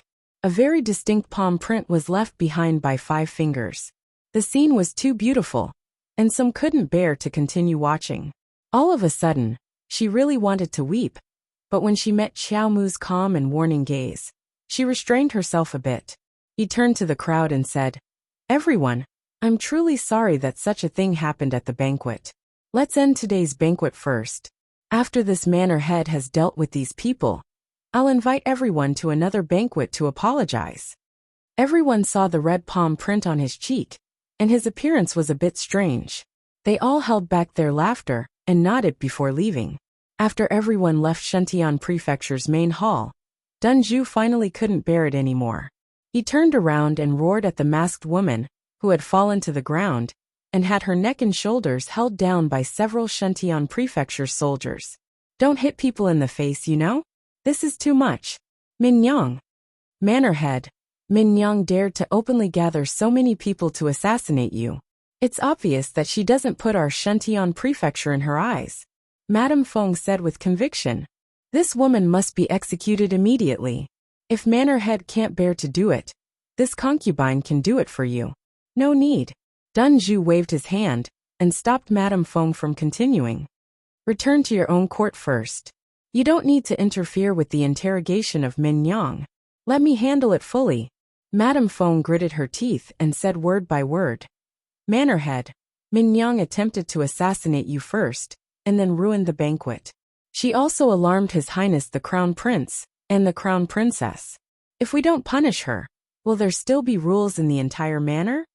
Dunju waved his hand impatiently. I know how to deal with her. Seeing that Madame Feng was about to continue, Dunju said angrily, All right, go back to your court first. I'll let you know the results. Madame Feng left in a huff. She glanced at Fairy Huanghe, who was several hundred steps away from her, and pursed her lips. Huanghe, come with me. Fairy Yellow Crane looked at Arbor blankly. This child had just witnessed with his own eyes that his master had pushed his senior sister out as a shield. Until now, it seemed that he still hadn't recovered from the shock. Arbor couldn't bear it and asked, Do you want to stay? Huanghe. Madame Feng raised her voice and glared at the motionless Fairy Huanghe with a hint of anger in her eyes. Fairy Yellow Crane seemed to have received her orders and came back to her senses. She quickly nodded and left with Madame Feng. Lord Gung ordered his men to move the corpses of Min Yang and the dancers into the backyard. Min Yang sat there silently. Suddenly, she looked up at Arbor, who was standing not far away. Slim and elegant, she radiated the moonlight. She simply stood there, but it was as if the entire world had been lit up by her. I want to see who exactly you are. Dunju reached out his demonic claws and tore off the silk handkerchief on Min Yang's face without another word. Chapter 2092. The silk handkerchief fell down, but Xiaomu was a bit shocked and flabbergasted at the face behind it. Her icy gaze landed on Min Yang's face, and she didn't say anything for a long time. However, Emolien, who was standing next to her, vividly sensed the fluctuations in her emotions. What is it? Emolien hastily pulled her to her side and hugged her waist, patting her comfortingly. It's you. Arbor gritted her teeth and coldly stared at the woman. The woman lowered her head slightly and looked at the ground without saying a word. Little Taisui and the others glanced at Arbor in confusion. Judging from the little fellow's tone, it seemed like this woman called Min Yang was someone the little fellow knew? Yiling Min, I thought you were dead already. I didn't expect you to still be alive. Arbor suddenly raised her hand, which contained layers of frost that gradually formed sharp icicles. Little junior sister. No, you can't kill me right now. Little junior sister. Yi Lingmin abruptly looked up, her previously calm gaze gone, and her body trembled as she softly called out. Give me a reason not to kill you. Arbor's tone was as cold as ice, and everyone could hear a tangible killing intent in her crisp voice. Morong's son is dead. Third Aunt Master is dead. Eldest senior sister, second senior sister, and the others are all dead. Arbor angrily roared in agitation. Why don't you die? You're the one who harmed so many people in the sect. What reason do you have to continue living in this world? Shouldn't you go to hell and be their slave to apologize? Yes, I want to apologize. I will indeed die. But not now. Yi Lingmin abruptly looked up and stared straight at Xiaomu. She practically mustered all her strength to yell. Not now. Little junior sister. There will be a day when I will willingly die. But not now. Reason. Xiaomu stared at her frigidly, and the icicles in her hand stood erect. Under the illumination of the setting sun, those icicles seemed to be plated with a layer of hazy yellow. Yi Lingmin crawled a few steps forward and said calmly, I've already found some clues. Although that Lu Yizhi is from Shentian Prefecture, he came to our sect to seize the sacred water entirely out of his own selfish desires. That's right. He saw you using the mythical water in the competition, so he wanted to steal it. Didn't Morong's son tell you not to use the holy water in front of other people? What's the point of telling me this? Xiaomu ruthlessly kicked Yi Lingmin to the ground, causing her to roll down several floors along the steps. If you tell me all this, will my master come back to life? Yi Lingmin. Today, I will clean up the sect on behalf of my master, and get rid of a future trouble like you for the sect. Yi Lingmin's body trembled, and she pounded the ground. Little junior sister, you must not know about heavenly fate, right? What I'm investigating right now not only concerns our entire sect, but also the future of our Sikong planet. You greedy coward. How dare you quibble in front of me? I'm not quibbling. I know Gung Pingcheng has a well-hidden private army. If we want to get rid of the entire Shentian Prefecture, we must deal with this private army first. You don't need to worry about Shentian Prefecture's affairs. Right now, you just need to die obediently. Chapter 2093. The look in Yi Lingmin's eyes changed slightly. She suddenly turned around and shot backwards. She was fast, but she didn't expect Arbor to be even faster. In the blink of an eye, Arbor was already in front of her. In an instant, a layer of jade-like hands wrapped around Yi Lingmin's throat. Yi Lingmin was shocked. She thought that with her current cultivation, she would be able to completely crush this junior sister. She didn't expect that after 3 years, her junior sister's growth would be on par with hers. She had been in Shentian Prefecture for the past 3 years. Her growth should have been faster than her junior sister's. But now Yi Lingmin couldn't help but laugh bitterly. This was probably due to the difference in their talents. Little junior sister's growth speed was simply breathtaking. Yi Lingmin was quick-witted in a moment of desperation, and her entire body abruptly leaned backwards, evading Xiaomu's fierce chokehold. However, her left shoulder was scraped by an ice spike. A thin cut appeared instantly. Yi Lingmin did 2 quick somersaults and dodged to the side. With one hand on the ground, she panted slightly. Yi Lingmin looked up at Arbor. Why didn't you fight back? Arbor asked coldly. Junior sister. I won't fight back. Yi Lingmin gritted her teeth. She turned to look at Shentian Prefecture's prefecture lord, Gung Pingcheng. A trace of confusion flashed through her eyes. From the beginning until now, the mansion master had been standing there quietly. This action was too strange.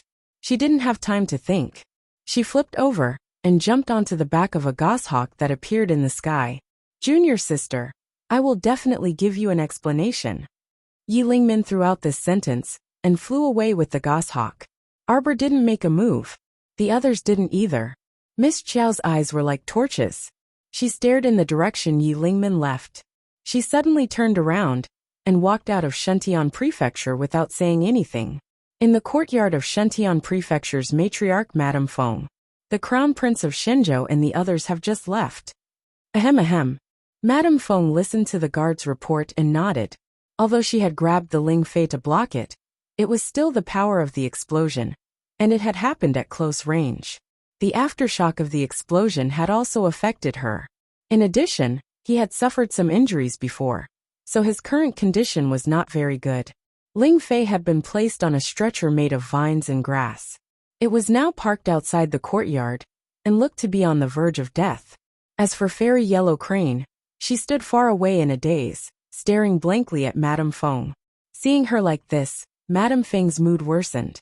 Madame Feng forcefully slapped the armrest of the chair, coughed a few times, and angrily said, "Huang He, if you have anything to say, just say it."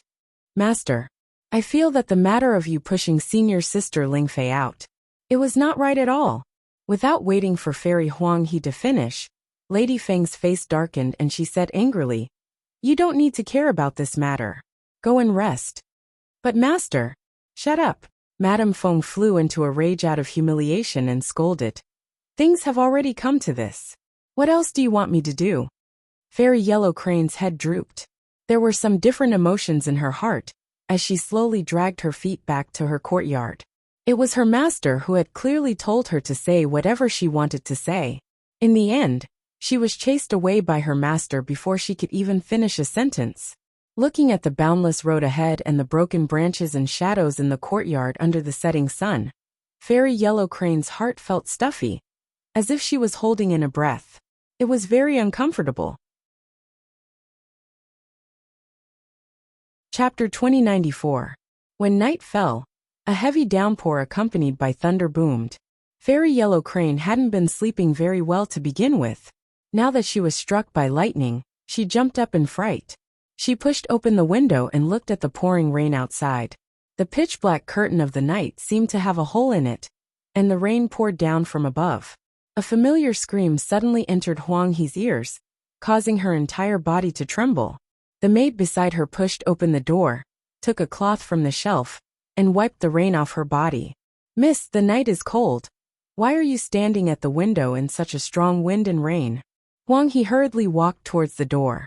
"That scream seems to be senior sister Ling Fei's." "Yes, I heard news from Madame's court that Fairy Ling Fei's condition seems to have worsened." The maid hurriedly took an umbrella from the side and opened it, following Fairy Huang He out. Yin Shui, quickly bring a cloak for Mississippi." "Miss, you're still going out so late?" The maid called Yin Shui hurriedly ran over, holding a thick cloak in her hands. She helped the previous maid cover her with the cloak. Fairy Huang He did not speak, only tightly pursing her lips as she quickly walked out of the door.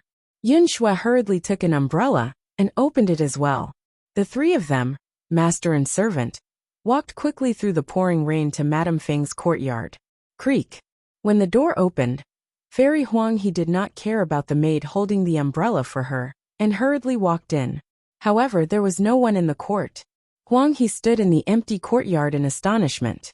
He looked around in a circle. "Senior sister Ling Fei won't be unable to make it through tonight, right?" Huang He muttered to herself.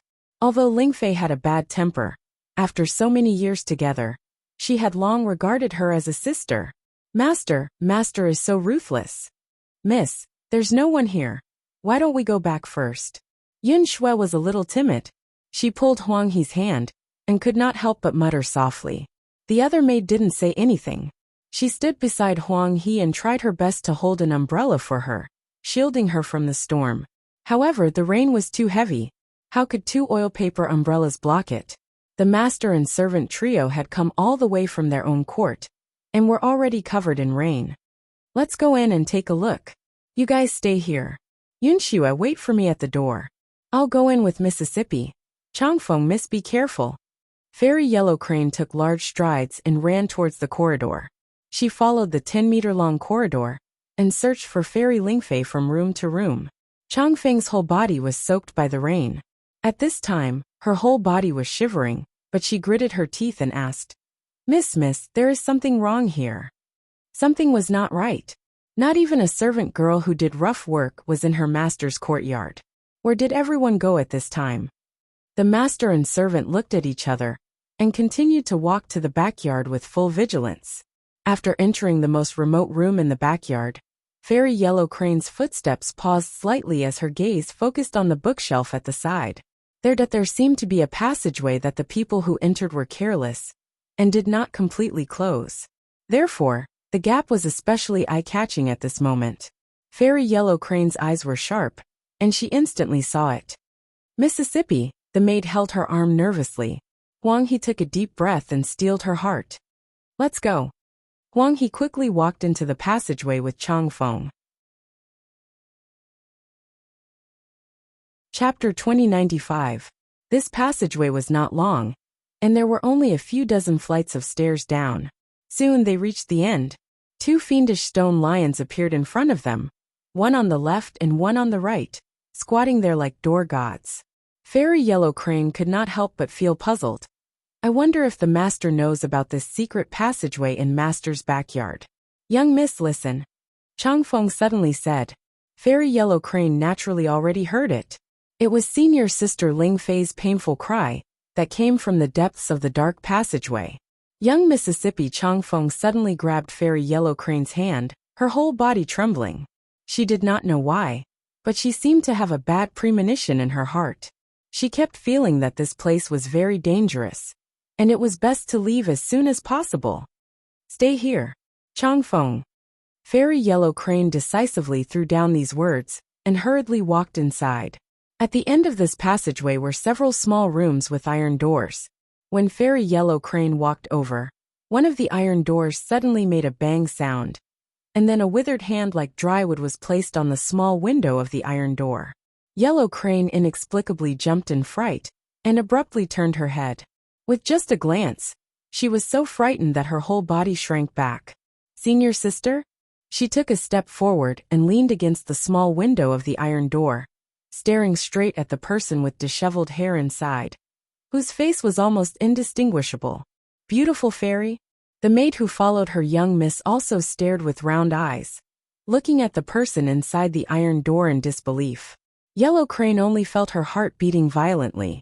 Suddenly, she saw beautiful fairy inside the iron door rush forward, her two pitch-black lips open to an unimaginable width, revealing a mouthful of terrifying fangs.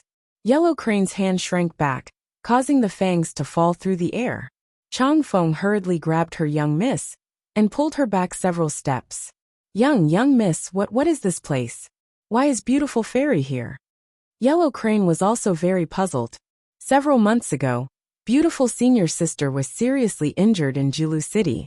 When she was sent back to Shuntian Prefecture's main residence, her teeth were broken, and her nose was crooked. At that time, Master glanced at beautiful senior sister and told them that he had contacted a divine doctor who would send beautiful senior sister out for treatment for a period of time. This was the so-called treatment. Master. Huang He clenched his fists tightly. He suddenly turned around and ran a few steps. Suddenly he stood still in a daze. Senior sister Ling Fei was tied to two iron pillars. At this time, her face was already beyond recognition. Her bulging eyes were scarlet, and she was letting out a roar that was neither human nor beast. Madame Feng was standing at the side, looking coldly at her little disciple, Huang He, who had barged in. Master. Fairy Yellow Crane looked at the woman in front of her in a daze. Flowers are the same every year, but people are different every year. Huang He didn't know when her master had become someone she couldn't understand at all. Huang He, since you're here, come and take a look. Madame Feng nodded at her. Master, what are you doing? What are you doing? I'm saving your senior sister. You turned senior sister Ling Fei into such a hideous state, and you said you were saving her. What do you know? Originally, your senior sister would not have been able to survive after being affected by the explosion. Now, I'm just changing her a little and changing her way of living. You're doing this. Have you asked senior sister's opinion? Fairy Yellow Crane's whole body trembled. She clenched her fists tightly and asked angrily. Chapter 2096. Senior Sister Beauty. It was also you who made them like that. Master, what are you trying to do? Why did you make them look like half human, half ghost? Huang He, do you know why Beauty and Ling Fei ended up like this? Madame Feng stepped in front of her and looked straight at Fairy Yellow Crane, suddenly saying sternly, That's because they weren't strong enough. This is the way of the world. Weaklings don't think there's a place to reason. Only by continuously becoming strong, trampling everyone under your feet, and standing at the peak. Only then can you look down on the earth and see everything as ants. Madame Fong stretched out her hands and raised them above her head, her sharp gaze locked onto Fairy Yellow Crane. Yellow Crane, you are only in your 20s, your life has just begun. You don't understand all of this, Master doesn't blame you. But how much have you seen of the darkness of this world? Not even 1 in 10,000. You stay by Master's side. Usually you like to fiddle with those useless flowers and plants, and study your medical knowledge. Master doesn't care about you. But today, you must stand on Master's side. Support everything that I do. Madame Feng's face was distorted as she approached Fairy Yellow Crane step by step. Only Master has succeeded. Only then can you continue to live your comfortable life. Continue to fiddle with your flowers and plants. And don't need to look at anyone's face. Be your Shuntian Prefecture's Fairy Yellow Crane, right? Looking at her master who was almost crazy, Fairy Yellow Crane trembled all over and lowered her head. Yellow Crane, do you know? Many years ago, Master was also just an ordinary person. Master failed in opening her meridians, and thought that this would be it in this lifetime. But now, do you see? Master possesses great power. And all of this was obtained through Master's continuous hard work and struggle. Is Master wrong? Is there anything wrong? Is it wrong for a person to want to become strong? Fairy Yellow Crane suddenly raised her head. Master! You! Senior Sister Beauty and Senior Sister Lingfei, why did they turn into corpse puppets? They were clearly still alive, clearly not infected. It's you. It's you who turned them into corpse puppets as test subjects. That's because they were stupid. Madame Feng's expression was agitated, and she suddenly took out a transparent medicine bottle from her sleeve. Do you see this? This kind of medicinal liquid could make an ordinary person strong. Huang He, do you want to improve your cultivation further? Believe me, I won't harm you. Your 2 senior sisters are stupid and can't be put to good use. If that wasn't the case, how could they have evolved into corpse puppets? Instead of becoming a superhuman? Huang He, I believe that you will never become like Ling Fei and Beauty. Don't come over. Fairy Yellow Crane's body trembled as she retreated step by step. Chang Feng even trembled as she held her young miss's hand tightly, supporting her young miss as they retreated step by step. Had the manor mistress gone mad? Why did she become so scary? Chang Feng's eyelashes trembled as she dragged her young miss back step by step. Huang He, this bottle was a heaven-defying and fate-changing medicinal liquid. How many people could only dream of obtaining it? Why are you staring at your master with such a fearful expression? Believe me, as long as you swallow this medicinal liquid, you will immediately obtain a unique ability. Even if your cultivation is lacking, you will at least have an ability to defend yourself in the future. Young miss, Chang Feng suddenly pushed Fairy Yellow Crane back. Go! Chapter 2097. Right now Madame Feng looked too abnormal. If Miss continued to stay here, nothing good would come out of it. Even if Chang Feng risked her life, she could not let Miss die here. Fairy Huang, he was a famous alchemist in Shuntian Prefecture. In terms of cultivation, she was naturally not as outstanding as Ling Fei and Beautiful Fairy. With Chang Feng's forceful push, she stumbled forward a few steps. Turning her head, she saw Chang Feng pounce forward and hug Madame Feng. Turning her head, she saw Madame Feng standing still with tears in her eyes. She anxiously shouted, Miss, run! Quickly run! Let go! Madame Feng was currently in a demonic state. Her hand formed a fist and fiercely smashed towards Chang Feng's back. With the first punch, Chang Feng spat out a mouthful of blood. There was blood at the corner of her mouth, but she still screamed anxiously at Huang He. With the second punch, Chang Feng spat out shattered internal organs. 2 streaks of black blood seeped out of the corners of her mouth. Her voice also sounded like she was on the verge of death. Huang He did not dare to stay any longer. With tears in her eyes, she turned and quickly ran out of the secret passage. From behind her came Madame Feng's deranged third punch, accompanied by the sound of Chang Feng spitting out blood. Fairy Huang He's heart ached. Tightly clenching her fist, She quickly ran out of the secret passage. Scram! Madame Feng saw that she had actually run away. A trace of hostility flitted across her face, and she fiercely kicked Changfeng's body. He originally thought that with this kick, Changfeng would definitely be sent flying. Unexpectedly, Changfeng tightly hugged her leg and desperately refused to let go. Madame Feng flew into a rage out of humiliation. She could only pull out a long sword and cut off Changfeng's 2 arms. Then she quickly chased upwards. Outside, the pouring rain did not stop at all. Huang He tightly grabbed Yin Shui, who was lingering at the gate of the courtyard, and madly ran out with her. What happened, miss? Where's Changfeng? Where did Changfeng go? Go! Huang He did not have time to explain in detail. She dragged Yin Shui out of Shentian Prefecture. The rain on the streets converged. As the two fled, they stepped on the puddles on the ground, making splashing sounds. Huang He, Master has treated you well all these years. You actually dared to betray Master. Madame Feng's cold voice faintly came from behind them. Suddenly, a swift and fierce palm energy, carrying a terrifying spiritual pressure, attacked Huang He directly in front of him. Young miss! Yin Shui screamed and suddenly pounced in front of Fairy Huang He. Yin Shui! Yin Shui's battered body was swept away by her master like a withered quail, and fell heavily to the ground. Fairy Yellow Crane hurriedly scrambled over. With trembling hands, she fished out Yin Shui, who was bleeding from the corner of her mouth, from the mud on the ground. Yin Shui, you asked for it. Madame Feng's eyes flashed. Let's go, miss, let's go, miss. Yin Shui used all her strength to pull on Fairy Huang He's sleeve. Huang He shook his head and sobbed while holding Yin Shui's head. Miss, let's go, let's go. All these years, I'm indebted to young mistress for not forsaking me, and treating me like a sister. Yin Shui, if there's an afterlife, I'll definitely chase after young mistress. Yin Shui. Fairy Yellow Crane crawled out of the muddy water and leaped up. Carrying Yin Shui, she flew to the roof and fled forward in a panic. Reckless fool. Madame Feng's eyes turned cold. She raised her hand, and was about to lead a large group of Palace of Cold Blood disciples to chase after them, when she suddenly heard a sharp whistle. Madame Feng frowned slightly and stopped. She looked back at the pitch-black night sky.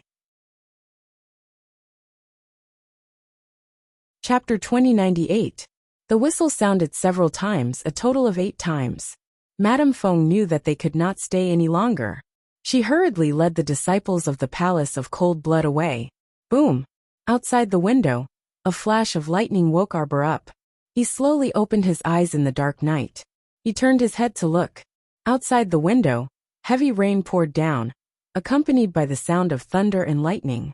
The bright light illuminated the night until it was white. The little guy turned his face, and lay on top of the quietly sleeping Prince Mo. He pursed his lips and stared at him for a long time. How could there be such a handsome man in the world? How did she have the fortune to meet such a person in this life? If she had missed him when she was 7. Arbor's heart shrank. He did not dare to imagine such a life. He felt that if he lost this person, he would lose his destination and hope. Miss Chiao reached out a small hand and gently traced his exquisite brows. She touched his cheeks and his hair, and her small hand finally stopped on his thin lips that were tightly pursed into a straight line. Sigh. A faint sigh came from his mouth. His phoenix eyes, which were originally closed, slowly opened under the dim light of the night. Miss Chiao shrunk her hand guiltily and fell on his chest. She then reached out 2 small hands and pulled up the blanket to cover her head, pretending that she had already fallen asleep. Wife, you've been touching me for almost an hour. You've even woken me up. Do you want to go to Mount Wu with your husband? Miss Chiao, who was guilty, felt that from her ears to her small face, there was not a single spot that was not burning. It was her fault. It was her fault for not sleeping in the middle of the night and touching him blindly. Arbor's eyes were round and bright. He suddenly poked his head out of the blanket and muttered in a small voice. You.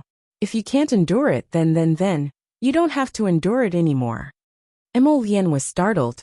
His lips involuntarily pulled into a faint smile. Being touched by this little guy, his heart was in a mess. How could he fall asleep? He simply sat up with her in his arms. With a wave of his hand, A faint flame lit the two dim yellow candles in the room. You. Why are you lighting the lamp? Miss Chow really wanted to give herself a slap. Why was she stuttering? The man lowered his head and glanced at her. His gaze was mischievous as he laughed in a deep voice. Of course, it's to take a good look at my wife. No, don't look. Arbor felt that his face was probably boiling. It was so hot that it could probably cook an egg. Arbor reached out to block his eyes and glanced into the room. Extinguish. Turn off the lights. That won't do. How can I look at my wife when the lights are off? Emolien laughed in a muffled voice. He reached out and took her little hand down. He pressed it against his thin lips and kissed it gently. Chow. Do you know how much I like you? His slender fingers caressed her small face inch by inch as his phoenix eyes stared straight at her with a smile. I'm willing to give you the most precious and beautiful things in the world. I want you to be the happiest woman in the world. My Jojo deserves the best. My Jojo deserves to be treated with all my heart and give everything. My Jojo. You're good like this. So good that he couldn't bear to see her suffer even the slightest bit. He didn't want her to casually follow him in this small and shabby place. Why are you so good to me? Arbor's eyes welled up with tears. Chapter 2099. Why are you so good to me? Miss Chow murmured. If you keep spoiling me like this, what am I supposed to do when I ascend to the heavens? Arbor reached out to touch his face. Emolien could not help but laugh. Silly girl, of course it's because you're my Jojo. He was willing to protect his little wife like a precious jade or a pearl. If his wifey wanted to ascend to the heavens, there was nothing he could do. At most, he would ascend to the heavens with her. Arbor arched in his arms. Looking at him under the light, she felt that he was abnormally hazy and extraordinarily handsome, like an exquisite jade carving in front of her. He was truly carved and polished, a beauty like jade. The little fellow's claws very naturally stroked his well-defined waist and abdomen under his clothes. Emolien, what haven't you touched enough? The man helplessly reached out to press down on her restless claws. Arbor moved in his chest, looked up at him, and said softly, husband. Emolien's heart was about to melt when she called him husband. His little one was really too torturous. Prince Emo could not help but want to sigh. At this moment, the storm was raging outside, but the room was filled with intimacy. The sound of Fairy Yellow Crane banging on the inn's door resounded through the entire street in the silent night. Open the door. Yellow Crane threw herself against the door. It was unknown whether her face was covered in tears or rain, but it was mixed with mud and water. There was no way to see her exquisite makeup of the past. Who is it disturbing my sleep in the middle of the night? It's long past check-in time, okay? The waiter ran out while cursing. The moment he opened the door, he saw a woman covered in filth, with water dripping from her head to her hair. She was carrying a corpse whose face could not be seen clearly as she barged in. The waiter was dumbfounded as he scolded. Damn, W, what are you doing? Benefactor, little benefactor, little benefactor. Fairy Yellow Crane's eyes were unfocused as she cried out. You crazy woman. The person you're looking for isn't here. Get out. The waiter's face darkened as he looked at the wet floor of the lobby. Where did this lunatic come from? Knocking on the door in the middle of the night? Not only did he disturb people's sleep, he even brought a corpse to the inn. Bad luck, bad luck, bad luck. How unlucky. If you don't leave, I'll get someone to kick you out. The waiter said angrily. Benefactor, benefactor. In the room upstairs, Arbor suddenly moved. It sounds like Huang He's voice. Emolien's arm that was circling around her waist tightened slightly before loosening by an inch or so. It was such a good time. Yet there were always people coming to disturb them. Prince Emo felt helpless. It was already the middle of the night, and he couldn't even fall asleep while hugging his wife. Let's go down and take a look. Huang He's voice sounded a little off. In her impression, this Fairy Yellow Crane had always been rather amusing. But today, this hoarse roar had a thick nasal tone. Could it be that something had happened? Emolien got up first and picked up a lotus leaf-colored outer robe for the little fellow to wear. After tying a light yellow belt, he hugged this soft little fellow and kissed her. Then he said, let's go. He reached out and took the black robe hanging on the clothes rack. and casually put it on himself. The two walked out of the room hand in hand. Yellow Crane's ruckus in the middle of the night was so loud that all the residents on the second floor of the inn got up and opened their doors to take a look. Chapter 2100. Dao Wuji quickly walked to the two of them and scratched his head. What's going on? We'll go down and take a look. You guys rest first, Arbor said indifferently. Forget it. You've already woken up. Let's go down together. Fairy Ginkgo giggled and took 2 steps forward, wanting to hold Arbor's arm. Emolian glared at her, but she didn't care. Since she wasn't going to hold her arm, she giggled and snuggled up to Arbor. Little sister Qiao, big sister has always wanted to ask you, how can your skin be so good? It looks so fresh, like it's coated with a layer of jade. It's so bouncy. Fairy Ginkgo stretched out a finger and gently poked darling Qiao's cheek. Emolian glared at her with a murderous look. Put down your paw. Ji Yichen was speechless. Dao Wuji couldn't help but twitch his mouth. Off to the side, little Tai Sui rolled its eyes at the heavens. Big sister? You're so much older than her. Where did the word big sister come from? Right. Dao Wuji hurriedly nodded. Ginkgo, you don't even know this. Sis-in-law's skin is so good. It must be because she's young. Like you, you're already 100-year-old. No matter what, your skin can't be as smooth as a teenage girl's, like a peeled egg. Scram! Fairy Ginkgo aimed a punch at Dao Wuji's face. Although little Tai Sui snorted disdainfully at her. At least it had a brain and didn't mock her age. Did this Dao Wuji not want to live anymore? He actually dared to mock big sister as 100-year-old. Old. This was simply intolerable. Arbor expressionlessly glanced at them and suddenly took out a box of ointment from her inner world. Exclusive beauty ointment. It removes wrinkles and preservatives and maintains smooth and bouncy skin. Apply half a spoonful every morning and night. See results in half a month. After saying that, she threw the beauty cream to the Ginkgo fairy and walked forward with a da-da-da sound. Everyone, dot. Fairy Peony couldn't help but laugh. Ginkgo, you have good eyesight. She was simply too adorable. Not to mention the cold air around her. Her actions from time to time always made people feel warm and cute. They really didn't know how to feel about it. Tap, tap, tap. Arbor took the lead and walked down the stairs. His gaze fell on the crazy Fairy Yellow Crane in the hall. What's going on? Fairy Yellow Crane's battered and exhausted appearance startled her. She immediately quickened her pace and walked down the wooden stairs. The waiter had already called for a few helpers and was pushing Fairy Yellow Crane to chase her out of the inn. Upon seeing this, Xiao Mu hastily berated. What are you doing? Stop. The waiter and the others turned around. Seeing that it was the customers who stopped them, he hurriedly bowed to Arbor and said, Ladies and gentlemen, are we disturbing your rest? Let's kick this crazy woman out right now. No need. Arbor casually tossed a small bag of spirit coins to the waiter. You don't need to care about this matter. Come back at dawn to clean up this place. The waiter lightly weighed it and knew that there were at least 20 spirit coins in this bag. Not to mention 1 corpse. Even 10 corpses wouldn't be a problem. Seeing that this stoic-faced little girl was so generous, the waiter hurriedly beamed and nodded. Yes. Then we'll leave first. Go. Chapter 2101. Yellow Crane. Little Benefactor. Fairy Yellow Crane stumbled over with Yin Shui in her arms and threw herself in front of Arbor. Her lips trembled as she stammered. Little Benefactor, save Yin Shui, save Yin Shui. I heard from Starlight Academy's Master Zhou that your medical skills are very impressive. You can definitely save her, Little Benefactor. Little Benefactor, save her, save Yin Shui. Yellow Crane, don't be agitated. Let me take a look first.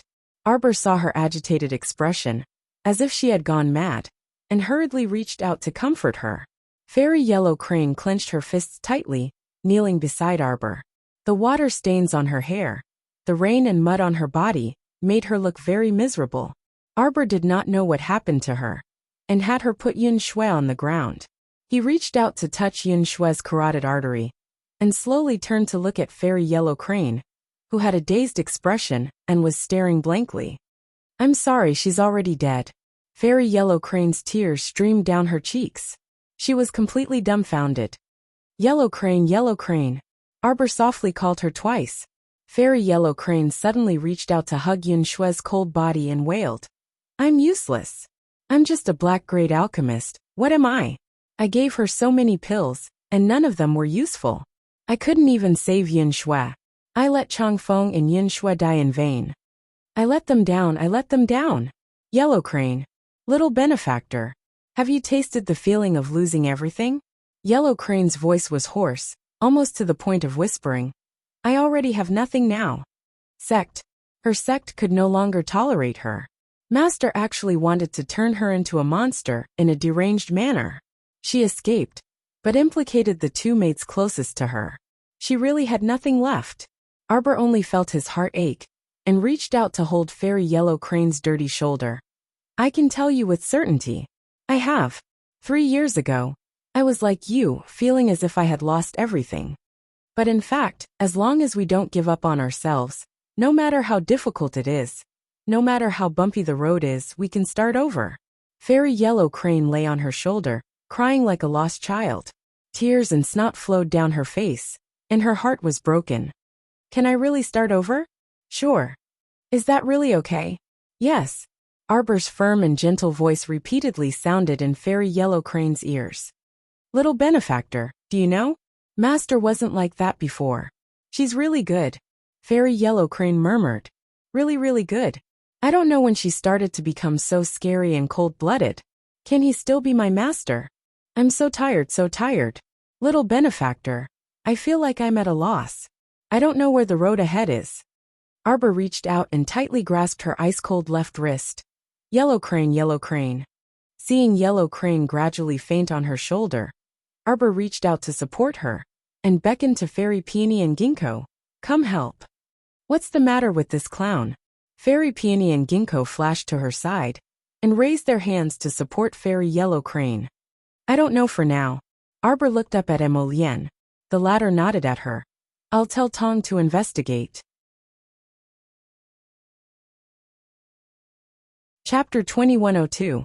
Thousands of miles in Songzhou, dazzling purple light suddenly rushed out of the inner hall of the Imperial Ancestral Temple, illuminating the entire Songzhou. Regardless of whether it was the officials in the imperial court or the common people in the streets, all of them were alarmed by this soaring purple light. Everyone rushed to the streets, pointing at the sky and discussing enthusiastically. Oh my God, what is that? It seems to be coming from the Imperial Ancestral Temple. I heard that Prince Chun was left in the Imperial Ancestral Temple half a month ago. It is said that he is inheriting the inheritance of the Devil Emperor. No way, the legendary inheritance of the Devil Emperor. Is there really such a thing? Then now, His Highness, did he succeed? At this time, the two princes, who were sitting in the Crown Prince's East Palace, and chatting with the Crown Prince, also noticed the change in the sky, and immediately jumped up from their chairs. Brother, look outside. Rongli walked out of the door with his two younger brothers with a cold face. The sky was completely dyed by the purple light, and the color was indescribably bright. Suddenly, a dragon's roar sounded, and a real dragon gradually emerged from the solid purple gas. It swung its tail and jumped, and its tail swept away a few drifting clouds. Rongli felt his heart skip a beat, and an ominous premonition came to his mind. Damn it! Did fourth brother succeed in inheriting the inheritance? How did he succeed in inheriting the blood of the Devil Emperor? What I am afraid of really happens. The second prince said angrily with a cold face. This boy's luck is too good. Why does he always bump into all the good things? Rongli subconsciously clenched his fists, and his knitted eyebrows gradually relaxed. He suddenly said with a smile, It seems that fourth brother has come out of seclusion. You and I naturally have to go and congratulate him. Eldest brother, you can still laugh. The second prince had a look of disappointment on his face. Imperial father already thinks highly of that kid. Now that he has inherited the 1,000-year-old legacy, how are you and I going to deal with it? Well, we should be happy that fourth brother can inherit the blood of the Devil Emperor. The second prince couldn't help laughing. You are very generous. Don't you feel indignant that you lost to such a young brat? Rongli smiled noncommittally. When he turned to leave, his eyes suddenly turned cold. Hey, third brother. Didn't you say you sent someone to investigate that painting? The second prince suddenly thought of this, and asked with a smile. But there's still no clue. Hey, second brother, you don't say. I really did find some clues. Rongli did not speak. He only slowed down his footsteps slightly. It was obvious that he had heard what the third prince had said. I started investigating from his hometown, Seacombe Planet. Guess what I found? The third prince proudly boasted. I originally wanted to tell you guys about this matter slowly. But now that fourth brother has come out of seclusion early, I naturally have to tell you guys, just in case. Just in case, the third prince didn't continue, but the other two understood. If Imperial Father really fell in love with fourth prince, it would be hard to say what would happen in the future. Do you all know who that woman in the painting is? The impatient second prince hurriedly patted the third prince. All right, don't keep us in suspense. Hurry up and say it. That is the future crown princess of the divine land. What? Rongli couldn't help but be taken aback. Chapter 2103. Was it true? The second prince was dumbfounded by the third prince's words. The third prince saw that the two of them didn't seem to believe him. So he quickly picked out some important matters, and told them to his two elder brothers. Old Fourth seems to have a good relationship with the crown prince of the divine province. Rongli muttered. I've also heard of that crown prince of the divine province. It's said that he's been wandering outside all year round. Could it be that he's about to return to the divine province? Younger brother doesn't know about this. Rongli couldn't help but sneer. When he turned around, his expression turned cold.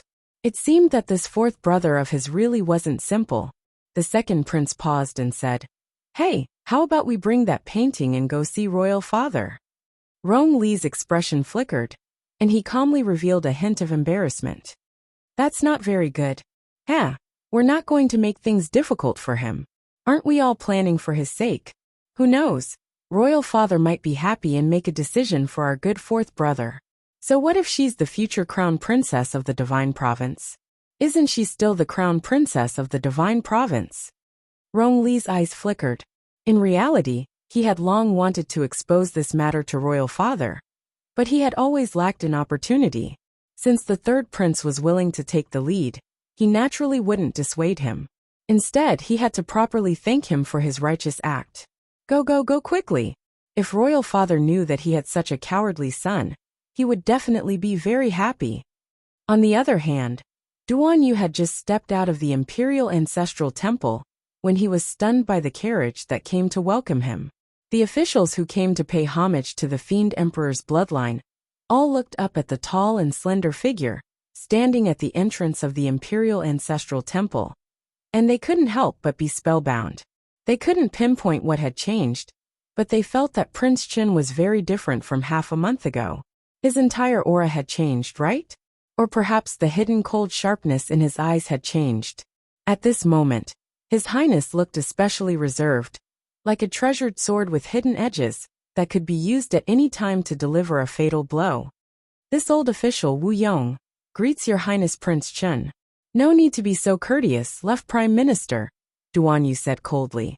Left Prime Minister Wu Yong raised his eyes, and then immediately lowered his head. He didn't dare to look directly at those beautiful eyes that were emitting a faint purple light. Those eyes were as cold as ice, and the faint purple glow within them seemed to want to suck his old bones into them. How frightening! The minister of the left could be considered someone who was accustomed to grand occasions, but when he glanced at Duan Yu, he shuddered and was somewhat stunned. However, a tall and slender young man walked out from beside him and said with a smile, We are here to welcome Prince Qin out of seclusion under the order of the Emperor. Your Highness, please enter the carriage. We will escort Your Highness back to the palace. Your Highness, your forehead? Currently, there was a light purple imprint on Duan Yu's jade-like forehead that resembled 3 flower leaves. It only appeared for a split second before disappearing. Wu Yong was nearly frightened to death by this young man, and he fiercely glared at him before hastily dragging him behind him. He then cupped his hands at Duan Yu and said, Please, Your Highness. Duan Yu nodded indifferently, and turned to board the carriage. The chamberlain lowered the layers of muslin curtains, and the carriage started moving. Duan Yu face-bombed with one hand, his expression somewhat fatigued. Woo! A little fox suddenly wriggled on his body and drilled out from his body. Chapter 2104. Woof! The little fox's claws crawled on his clothes. Duan Yu's lips involuntarily curled into a faint smile. In that instant, the iciness in his eyes completely dissipated. Sigh! With a sigh, he picked up the little fox and placed her on his shoulder. He patted her and said, "Chestnut, if Qiao Qiao sees you like this, she won't like you anymore." Chestnut's claws forcefully crawled on his clothes, and it stuck out a small claw in protest, silently complaining while pointing at the sky and the ground. "Tisk, isn't it just advancing to eight-tailed? You actually don't even have the ability to transform, and even lost the ability to speak." Woof woof. The little fox was cursing internally. It was actually disdained by this unreliable master. How infuriating. Was it his fault? If it weren't for him suddenly absorbing this whatever devil emperor bloodline crazily, how could it have become so wretched and inexplicably advanced to eight-tailed celestial fox? "Chestnut, thank you for accompanying me," Duan Yu said softly as he stroked the little fox's glossy fur. The little fox arched on his shoulder and suddenly slapped his head with a paw. It pointed at the sky and the ground and whimpered again. "Speak human language." Duan Yu calmly pulled away its paw and swept it a disdainful glance. "Little fox. When I advance to eight-tailed celestial fox, I'll definitely chirp by your ear every day until you can't sleep peacefully." Fairy Yellow he didn't sleep very well that night. She didn't wake up with a start until noon the next day, and she jumped out of bed in a flash. "Oh, you're awake. Hurry and freshen up since you're awake. Come down for lunch." A female voice drifted in from outside the window, startling her. After she finished freshening up and went downstairs, Fairy Yellow he quickly walked up when she saw the people in the inn's main hall. After bowing towards Qiao Mu and the rest, Huang he said with slight embarrassment, "Yesterday I've made a fool of myself in front of everyone." "All right, sit down and eat." Arbor pointed at the seat next to him, indicating for Fairy Yellow he to sit down. After Fairy Yellow Crane sat down uneasily, she opened her mouth and said, "Little benefactor He was interrupted by Arbor. "We already know about what happened to you." Shuntian Hall was so big. Although everyone's hands couldn't reach into the main hall, they currently had the highest level of spies in the main hall. If one had the heart to investigate, there was nothing one could not find. Arbor really didn't expect that the palace lord of the Palace of Cold Blood was Tian Yun's man. At first, she only suspected that the Shuntian Mansion's mansion master, Gung Pengcheng, was colluding with the Heavenly Fate sect, but she didn't expect that the two of them were related to the Heavenly Fate sect. Indeed, birds of the same feather flock together. Fairy Yellow Crane looked at Arbor gratefully. "Thank you very much for yesterday's matter. I didn't help much." Arbor scooped a bowl of rice and handed it to her. "Do you have any plans for the future?" Fairy Yellow Crane shook her head blankly. "Let me give you a suggestion," Miss Qiao said expressionlessly. "You can pay for 2 years of food and lodging and follow us for the time being." "Everyone!" Exclamation point. Cough cough cough cough. Dao Wuji choked on a mouthful of soup. Arbor glanced at him, then turned to ask Emolian, "Hubby, did you charge?" A certain crown prince, who was used to Jojo's habit of charging fees, silently twitched his mouth and shook his head. "No, I didn't confiscate it." Arbor gave him a look that said, "You've suffered a great loss." Then he turned to little Taisui and Dao Wuji and said, "Pay up." Chapter 2105. Everyone looked at her, not knowing whether to laugh or cry. "Dear, doesn't your conscience hurt when you say this?" Arbor said expressionlessly. "When my Aoyi and Xiaoyao followed me, they also paid." What she meant was, "You people, how dare you not pay?" Everyone. Hu Shurchen chuckled and nodded repeatedly. Yes, you should pay. Look at you guys, you've wasted so many years growing up Jojo. Yet you still eat and use her things every day. You should pay. Make it up for 8 or 10 years at once. A little sister Xiao Qiao. You gave me such a good beauty cream, so of course I have to pay. Fairy Ginkgo covered her mouth and smiled. With a flick of her sleeve, a small pile of rare treasures appeared on the table. Little sister Xiao Qiao, please kindly accept it. Arbor expressionlessly put the pile of things into her inner world, and looked at Dao Wuji, little Tai Sui, and the others. After everyone silently handed over their things, they all looked at Hu Shichen, who was sitting on the side with a smile. Why doesn't he have to pay? Dao Wuji asked angrily. Isn't it obvious? How can I be the same as you? I was personally summoned by Jojo. I'm hers and she's mine. With our relationship, do we still need to pay? What a joke. There are differences between close and distant, you know. Emolien cast him a sidelong glance, before giving a non-committal harumph. Moreover, I don't eat much, Hu Shichen said plausibly. Haha. Everyone looked at him coldly. Who was it that had to eat and drink well 3 times a day? And he said he didn't eat much? How shameless. Fairy Yellow Crane took out a bag of spirit coins from her pocket. 2 years of room and board. Here. Everyone. Arbor nodded and accepted all the things that everyone handed over. She raised her hand and patted Yellow Crane's shoulder lightly. Don't worry, you won't be mistreated if you follow me. She paused as if remembering something. She turned to Fairy Yellow Crane and said, You're one of us now. There's something I won't hide from you. The mouths of those who didn't know what was going on twitched. He had a feeling that Miss Qiao's next words would be more deceptive. As expected, Arbor glanced at the little Yellow Crane and said, Actually, that time in the lava mountains. The reason why you were besieged by thousands of profound beasts. It's because of me.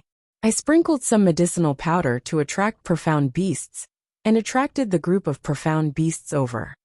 You guys are really unlucky. You just happened to walk over, so you were innocently implicated.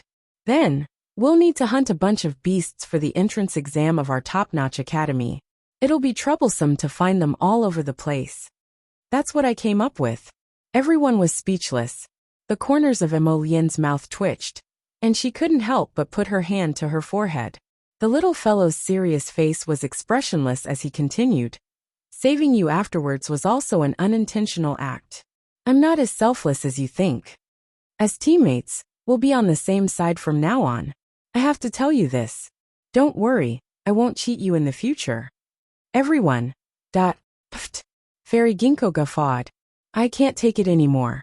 Fairy Yellow Crane looked at her with a stupefied expression for a while before stammering. I know. Then she said gratefully, Little benefactor, you're really a good person. You clearly didn't have to tell me this, but you still told me.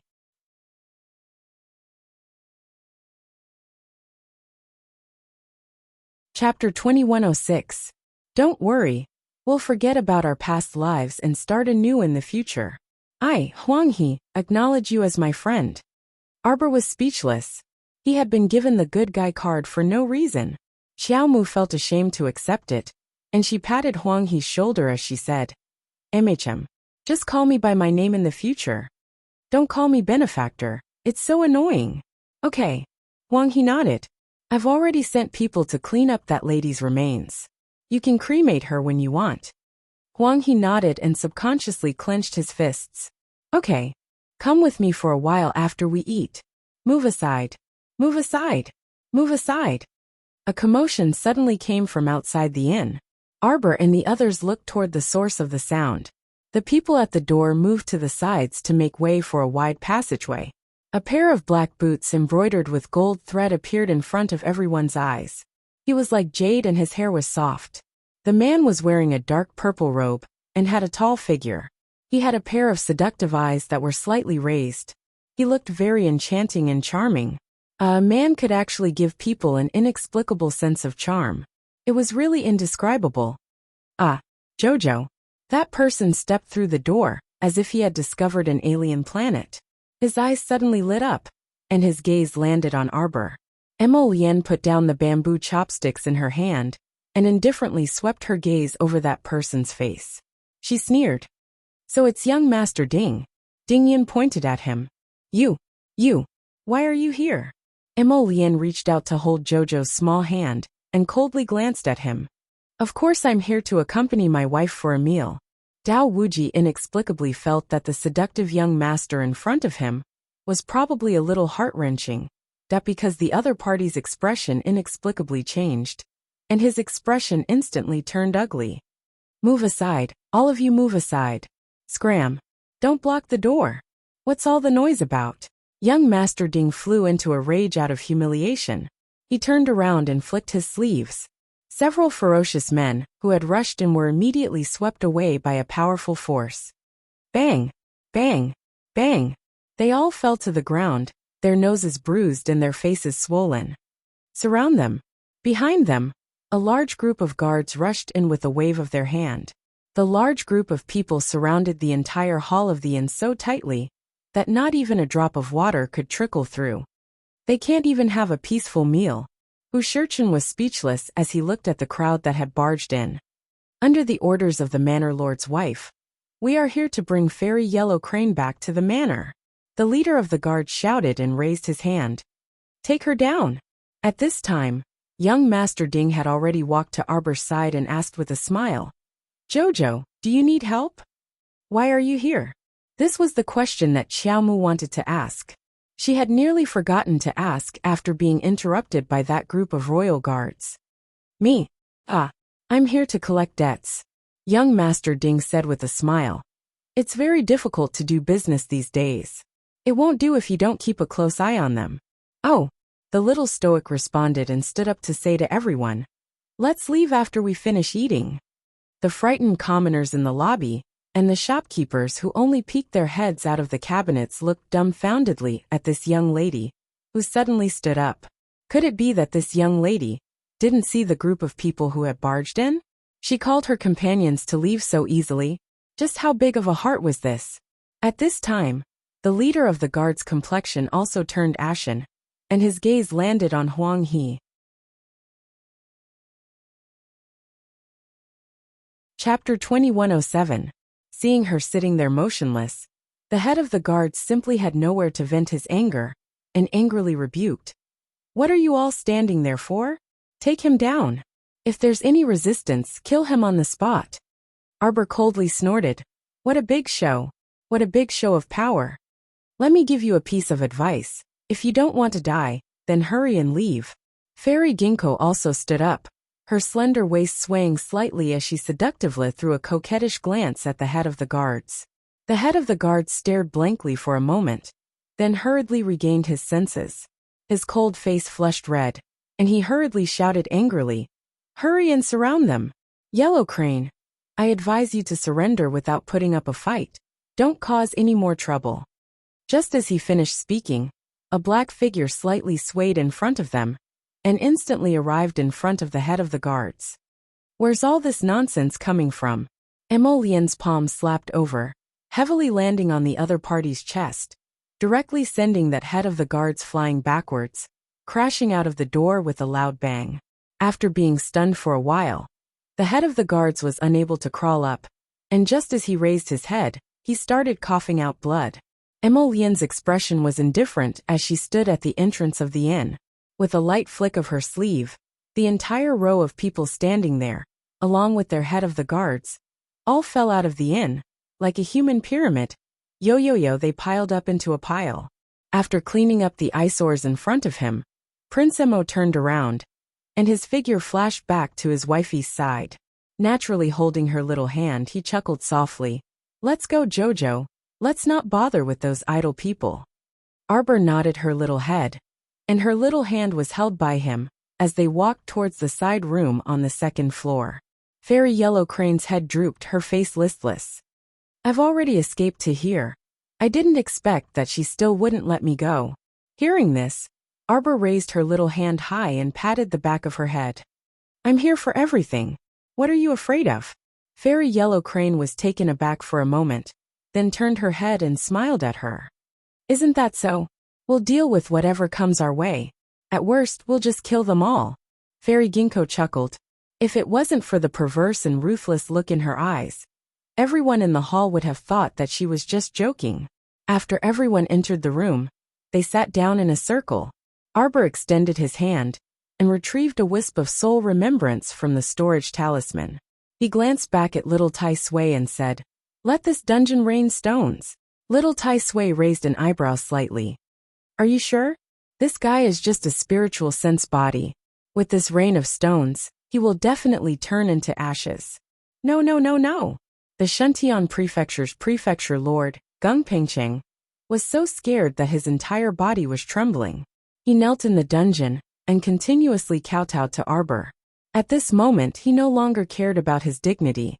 All he wanted was his life. Unfortunately, Arbor didn't have the slightest bit of pity for him. He glanced at little Tai Sui and reached out to pound the dungeon. Then let me do it. Gung Pengcheng still didn't understand the meaning of Arbor's words. In the next second, that spiritual sense body seemed to have been pierced by a sharp blade. A transparent hole appeared in its body, and it held its head and screamed. Arbor silently retracted his spiritual sense and glanced at him with a sneer. Why haven't you told the truth yet? I'll confess, I'll confess, I'll confess. Crown Princess, what do you want to play?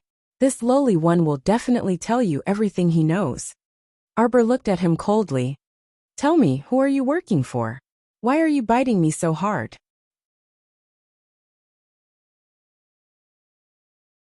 Chapter 2108.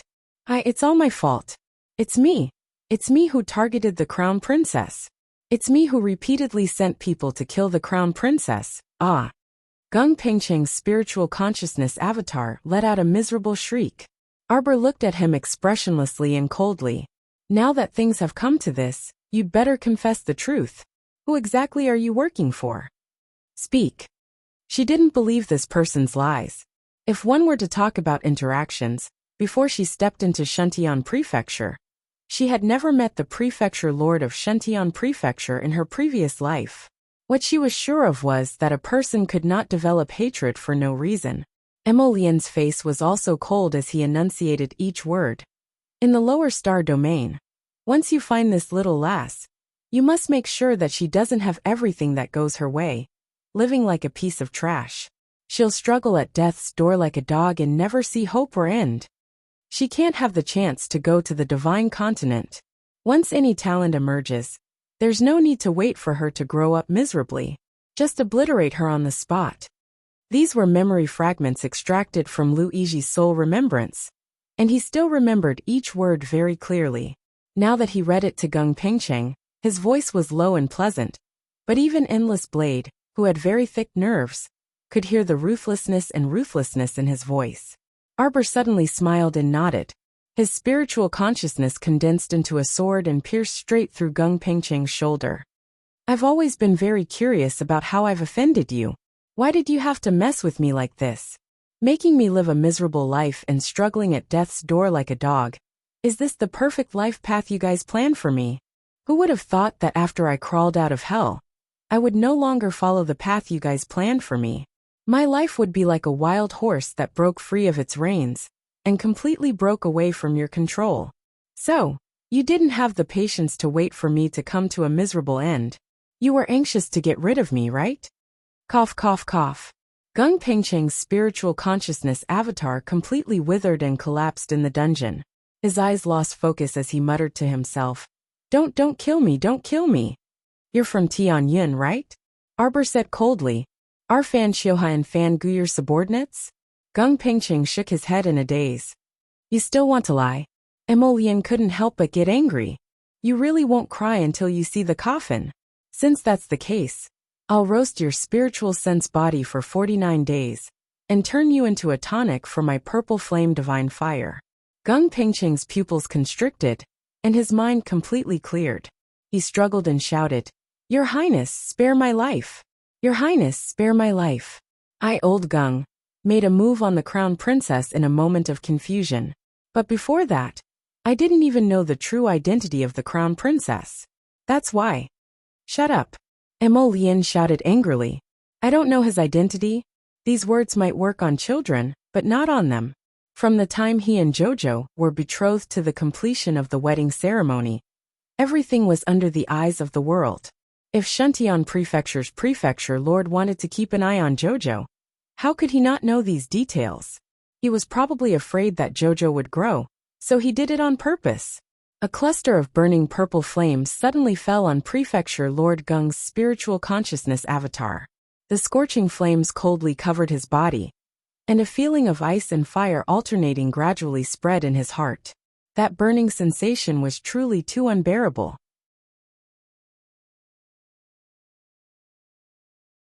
Chapter 2109. Manor Lord Gung roared loudly, rolling back and forth in the small dungeon wrapped in a layer of purple flames. Arbor watched coldly for a while, wondering inwardly, who on earth is it that made Gung Pengqing suffer so much and still continues to protect him? She simply didn't believe that it was Gung Pengqing's fault, that he tried to kill her in both the past and present lives. How could there be love and hatred in this world for no reason?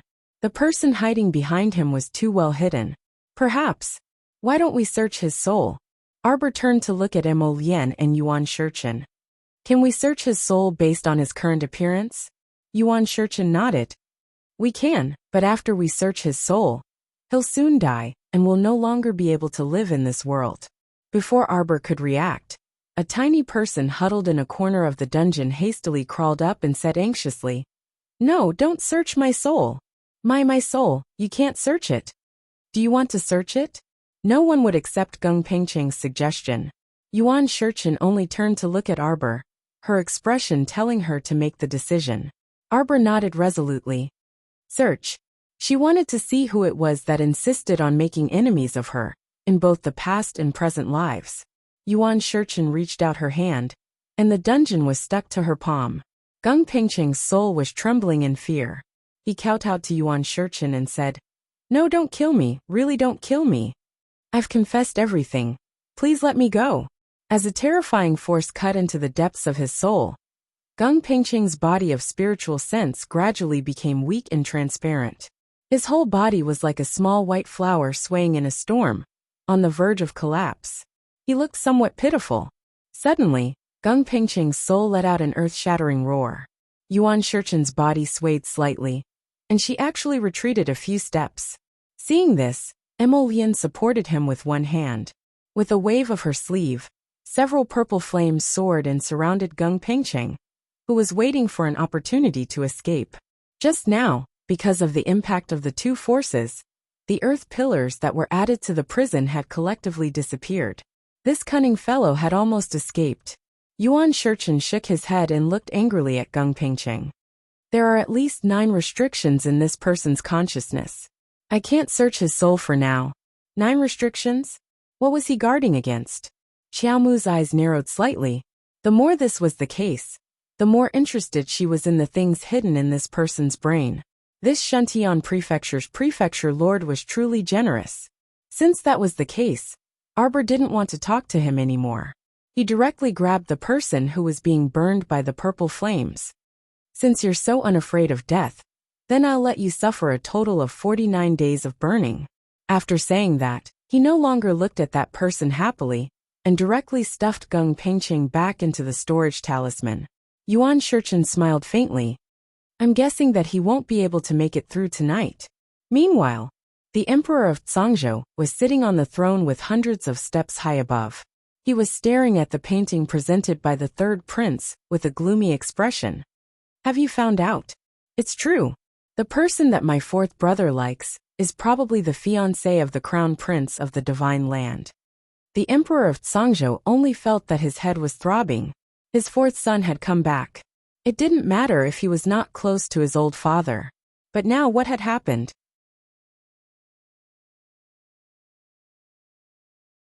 Chapter 2110. The third prince even described the painting that Duan Yu had hidden under the desk with embellishment. In the end, he added, this son also discovered this painting by accident.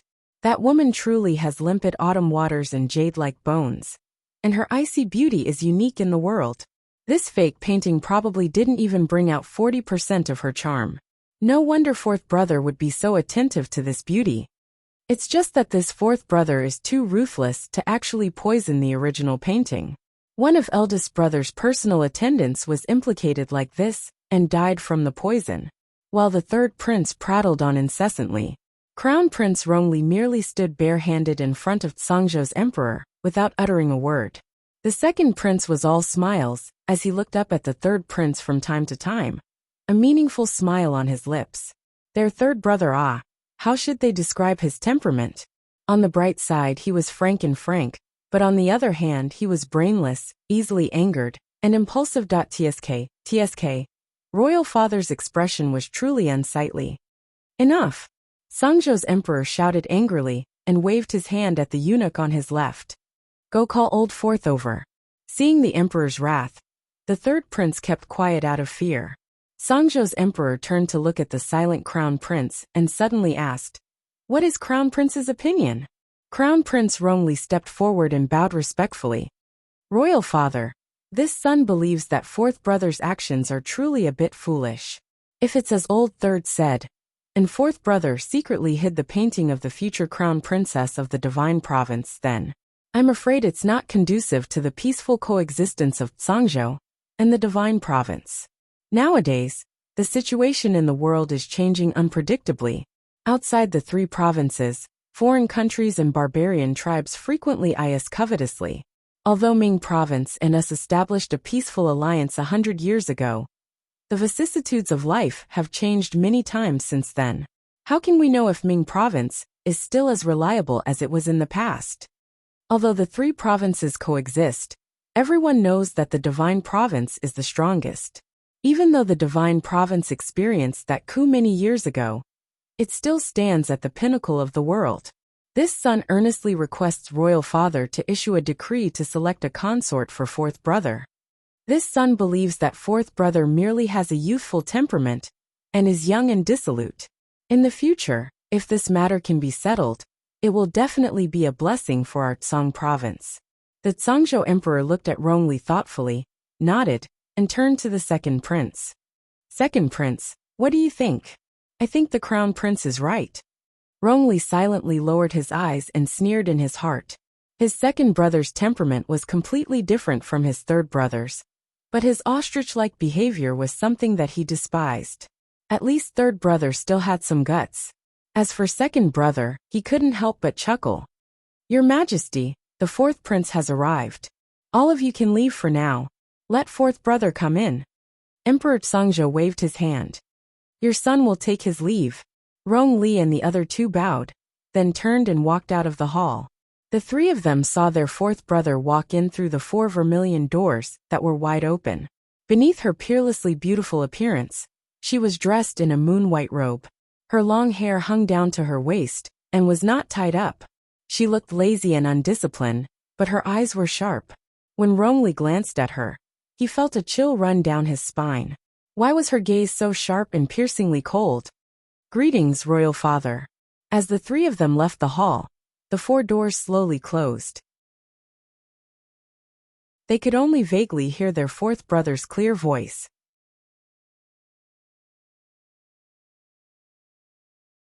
Chapter 21:11. After Rong Li walked out of the hall, he glanced at his second brother and third brother, but didn't speak.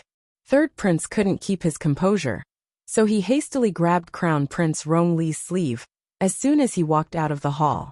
Eldest brother, what do you think Royal Father will do? Why did you say something about fourth brother taking a consort just now? Shouldn't we tell Royal Father to severely punish this person who doesn't know the severity of things? As his eldest brother, I naturally can't watch him continue to make mistakes. Rong Li smiled faintly. A person who bitterly loves the future crown princess of the divine province won't have a good ending. Third prince was fuming with rage. Shouldn't you be harshly complaining to Royal Father at a time like this? Mentioning those troublesome things means you're still pleading for leniency for him. If Royal Father really has the intention of taking a consort for him and marrying a young lady from a prestigious family, then wouldn't he look down on us brothers even more in the future? After all, he has already inherited the Devil Emperor's bloodline, and all the patrician families in Phoenix Emperor City are eagerly waiting to climb up the social ladder. Old third, don't fret over there. Second prince chuckled as he patted third prince's shoulder. He turned to the crown prince and said, Eldest brother, third brother, I obtained several bottles of excellent wine 2 days ago. I wonder if you two could do me the honor of drinking a few cups with us 3 brothers? You're still in the mood to drink. Third prince fumed with rage. Okay. The crown prince nodded with a smile. The main hall instantly sunk into silence. After Duan Yu entered, he merely gave a simple bow to the emperor, before silently standing at the foot of the steps. The great emperor looked at him with an exasperated expression. After a while, he picked up the fake painting and threw it at Duan Yu. Look at it yourself. Duan Yu was baffled. He picked up the painting and scrutinized it for a long time before asking with a frown, "Who is this?" The emperor couldn't help but be amused. "Old Third told me that the person in this painting is your sweetheart. However, this painting is very average, and can't even compare to 3/10 of that young lady." Duan Yu threw that painting to the ground with an indifferent expression. "Just them? Worthy of a painting? Who knows what kind of dog's hit the person in this painting is? I don't know him." The great emperor roared. "Wrongly. Royal father called this son over just to clarify the matter of this painting?" Duan Yu couldn't help laughing in exasperation. "Today Imperial father called you over. Do you think Imperial father wants to reprimand you because of this painting?" Duan Yu remained silent as he coldly gazed at the person sitting on the throne. "You are my son. You are the prince of Tsang Prefecture. What can't you have if you want it? Do you think you can get what you want by looking at a painting all day long?" Duan Yu's expression was a bit odd. He looked up at his own royal father and scrutinized him once more. The great emperor of the Tsangzhou continent looked like a man in his early 30s. Needless to say, the Rong family's appearance was outstanding. However, he thought that his imperial father, who was used to being high and mighty, would not be used to chatting with his son like this. Moreover, they were talking about inexplicable emotional matters. "I can tell you with certainty that with your current cowardly appearance, you won't be able to obtain anything in the future." The great emperor of the Tsangzhou continent rebuked angrily. "So what if she's the crown princess of the divine province? You're the son of my Tsangzhou continent's emperor. You don't lack any status. Wait."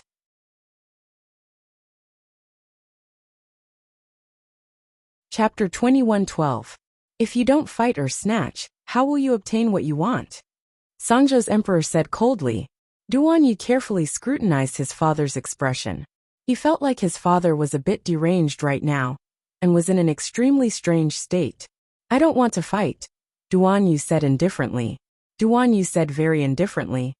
"Do you think that everything in this world can be obtained by merely competing and robbing? But if you fight, you'll at least have a slim chance of survival. If you don't fight or snatch, you'll have nothing." Tsangzhou's emperor looked like he was exasperated at his son's failure to live up to his expectations as he sized up his foolish son. He looked like he couldn't get through, and just looking at him made him angry. "Disappointing thing. You inherited the Devil Emperor's bloodline, so you'll definitely be the strongest person in our clan in the future. The entire Tsangzhou's future will be shouldered by you, yet you can't even handle a little girl. Do you think you can get what you want by secretly drawing a painting and looking at it all day long? You're simply downright stupid." Duan Yu glanced at Tsangzhou's emperor. "Royal father, you look like you can't get what you want. Did you not obtain the love of your life when you were young?" Tsangzhou's emperor. "You punk, father is telling you about your lousy affairs right now. What nonsense was he spouting?" Duan Yu looked at him deeply. "Royal father, you couldn't have fought with the current emperor of the divine province for a wife before, right?"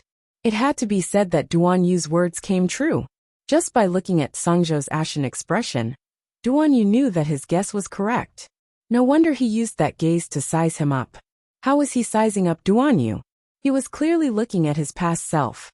Duan Yu looked at Tsangzhou's emperor with a spurious smile and said, "Royal father, don't overthink it. I won't walk the path of fighting. You probably fought and snatched back then, right?" Duan Yu started stabbing his royal father's heart again. He coldly swept Tsangzhou's emperor a glance and said with a faint smile, "But what's the use of fighting? Didn't you return disappointed in the end?" Rong Xian felt like he was about to explode from anger because of his son. Poking at his sore spot in such a leisurely and indifferent manner was simply hateful. Emperor Tsangzhou seemed to see the back of the beautiful woman who had left him all those years ago. In that instant, he actually stared blankly at Duan Yu. Duan Yu naturally wouldn't wait for him to recover his senses. Although he had followed his mother back to Tsang Prefecture, deep down, he was still very resistant to the Tsang Prefecture emperor. After saying this, Duan Yu turned to walk out of the main hall. If there is nothing else, this son will take his leave first. The Tsangzhou emperor shot up from his seat and glared at his son. This unfilial son. He hadn't even finished speaking when his muddle-headed son hurriedly turned around and left. Was there such an urgent matter? Do you still have any respect for your father? Staring at Duan Yu's departing figure, the great emperor of Tsangzhou stared blankly for a long while before letting out a long sigh and slumping into his chair, somewhat dispirited. As far as the eye could see, the hall was completely empty. He didn't know why, but his heart also felt a little empty. In his hazy state, he seemed to be able to see that woman's beautiful smile swaying in front of him. Sigh. The past was already in the past, and it was simply impossible to retrieve it.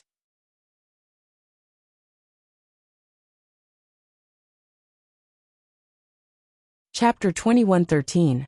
After Duan Yu exited the main hall, he looked up at the afterglow of the setting sun before walking toward Taiji Palace.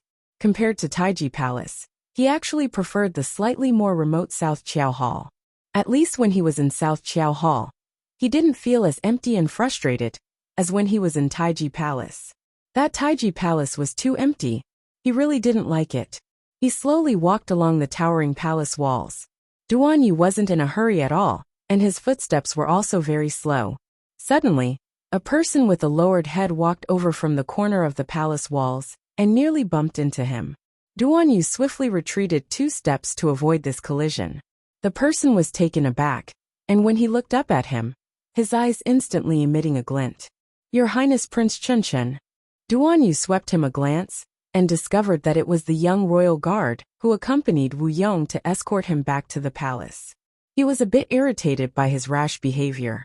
"Your Highness Prince Chen, are you returning to Taiji Palace? How about this humble one send you back?" Duan Yu's figure flashed and floated past him. With his speed, if he wanted to get away from certain things, it was absolutely impossible for others to catch up to him. As a result, the young royal guard could only dazedly stay where he was and hang his head dejectedly. He only wanted to send his highness off. Was this also wrong? My Qiao's section break. Yuan Shichen's conjecture was correct. It wasn't even night yet, but Shuntian Prefecture's prefecture Lord Gung Pengcheng, who had been tormented and shaken to his soul, was already impatient to confess. Arbor pulled him out of the storage talisman and coldly looked at him. Speak. She had wasted nearly a day with this old man and was already very irritated, so she didn't feel like continuing to be long-winded with him. I'll give you one last chance. Tell me everything you know word for word. Spare me, spare me. Crown Princess, Your Highness the Crown Prince, can you first remove these layers of purple flames on this humble one's body? He was simply about to be burned to death. These purple flames made him suffer immensely.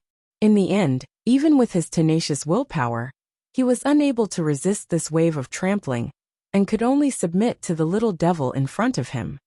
A lowly prisoner actually dares to make conditions with this crown prince? Emo Lien gave a cold laugh. Purple flames appeared on his fingertips again. Seeing that he was about to increase the intensity of the flame, Gung Pengcheng's spiritual sense body immediately screamed in fear. I'll tell you. Gung Pengcheng knew that this matter could no longer be concealed even if he wanted to. Thus, under Emo Lien's cold gaze, she braced herself and said, Crown Princess, you guessed it right. This lowly one has indeed been working for Master. It's just that this lowly one doesn't understand why Master must target the Crown Princess. Who's your master? Arbor felt like his heart was about to jump out of his chest when he asked. Soon.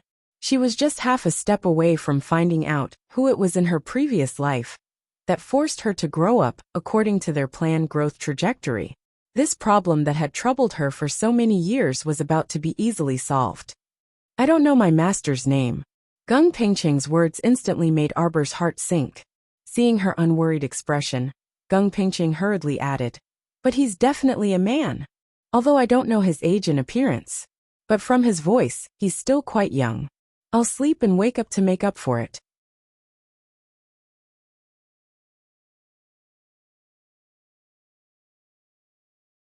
Chapter 21:14. Every time he came to issue a mission, he would just stand there from afar, and a maidservant would come forward to explain clearly to us. That's why I've only seen him a few times from afar. I really can't see his appearance clearly. Arbor's lips revealed a trace of mockery as he nodded and said, "Oh, are you sure?" I can be sure I can. Shentian Prefecture's Prefecture Lord Gung Pengqing was like a frightened quail. He pretended to hug his transparent head with both hands and trembled as he said, "Crown Princess, this lowly one is absolutely not lying."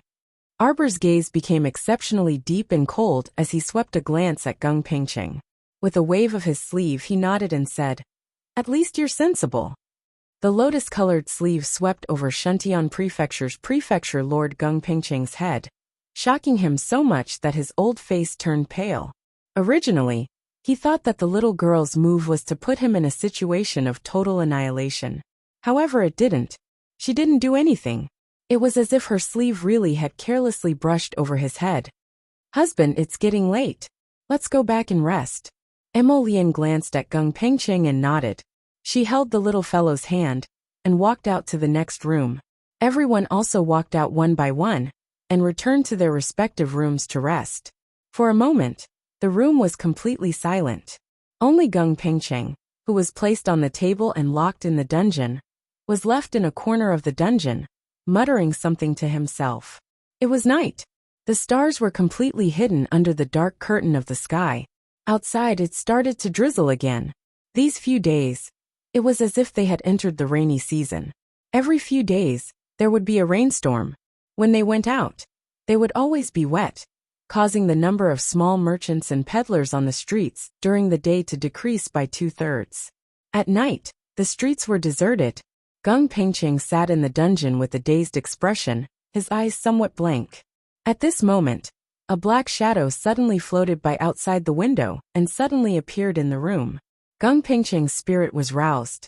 He opened his mouth to say something, but suddenly realized that no matter how he spoke, his voice seemed to be stuck in his throat. He couldn't even utter a single syllable. Eh. He tried to utter a few simple words, but to no avail. His spiritual sense body suddenly trembled, and a bad premonition slid through his heart. That vicious little girl did it on purpose. She deliberately left him alone in this room, using him as bait to catch her accomplice. She knew that someone would come. Ugh. Gung Pengqing was a little flustered. He wanted to rush to the front of the dungeon, but he waved his hands to signal the black-clothed man not to come over. But unexpectedly, a few pieces of earth and rocks fell from the top of the dungeon, smashing him down. His spiritual sense body was greatly damaged, and his whole body became more and more transparent and ethereal. He didn't even have the strength to move a finger. The black shadow did not hesitate for long. He had already arrived in front of the table and grabbed the dungeon with one hand. His sharp eyes glanced back, and with a whoosh, he went out of the window. Gung Pengqing's heart was filled with anxiety, but he couldn't say anything. He could only watch as the man took him away along with the dungeon. After walking for about half a li, they entered an abandoned house. The man closed the door, and then looked down at Gung Pengqing in the dungeon. He sneered and said, "You actually made yourself look like a ghost. TSK, you're really useless."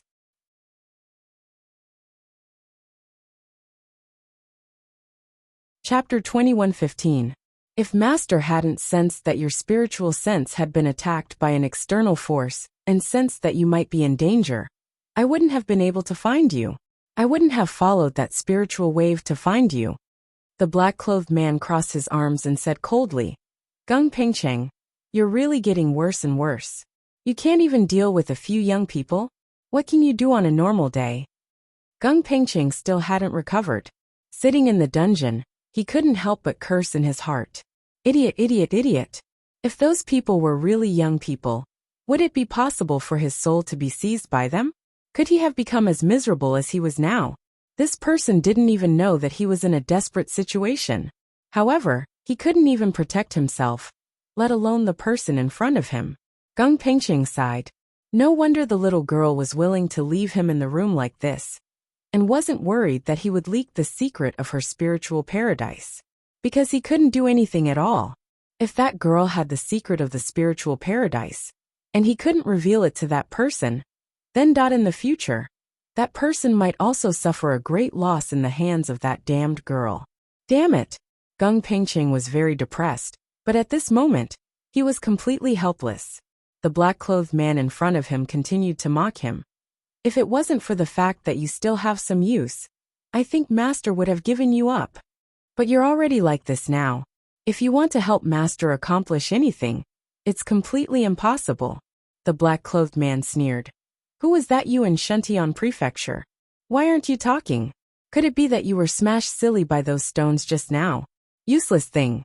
At this point, the black-clothed man felt that there was something wrong with Gung Pengcheng, because from the time they entered the room until now, a full half an hour had passed. And Gung Pengcheng hadn't said a word from beginning to end. Wasn't this a bit strange? Gung Pengcheng, why aren't you talking? Gung Pengcheng was suffering from speechlessness, and he couldn't point out anything to the fool in front of him. The black-clothed man frowned. He strolled to the table and lowered his head to look at Manor Lord Gung, who seemed to be on the verge of death. His eyes revealed traces of mockery. What Manor Lord of Shentian Prefecture? You can't even compare to me, a slave who follows Master. Back then, Master was really blind to actually choose such an ugly thing like you.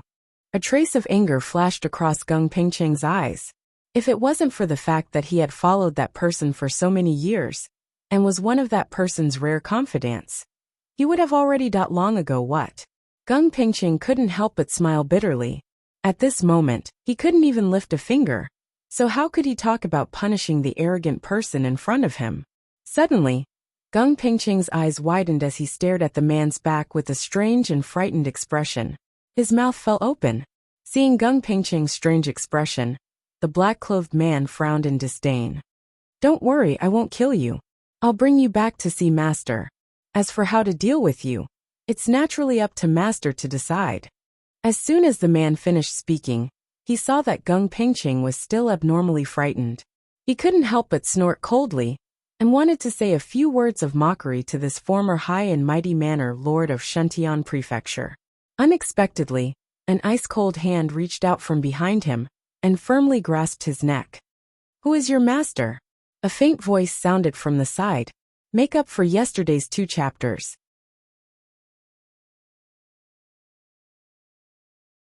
You're tuning in to the Li Mei's Wuxia Whispers YouTube channel. We're so grateful for your support, and don't forget to subscribe to join us on this incredible journey through captivating stories. Your generosity through donations truly makes a world of difference, as it's the primary source of revenue that allows me to expand and enhance this channel for you. Thank you from the bottom of my heart for being a part of this adventure.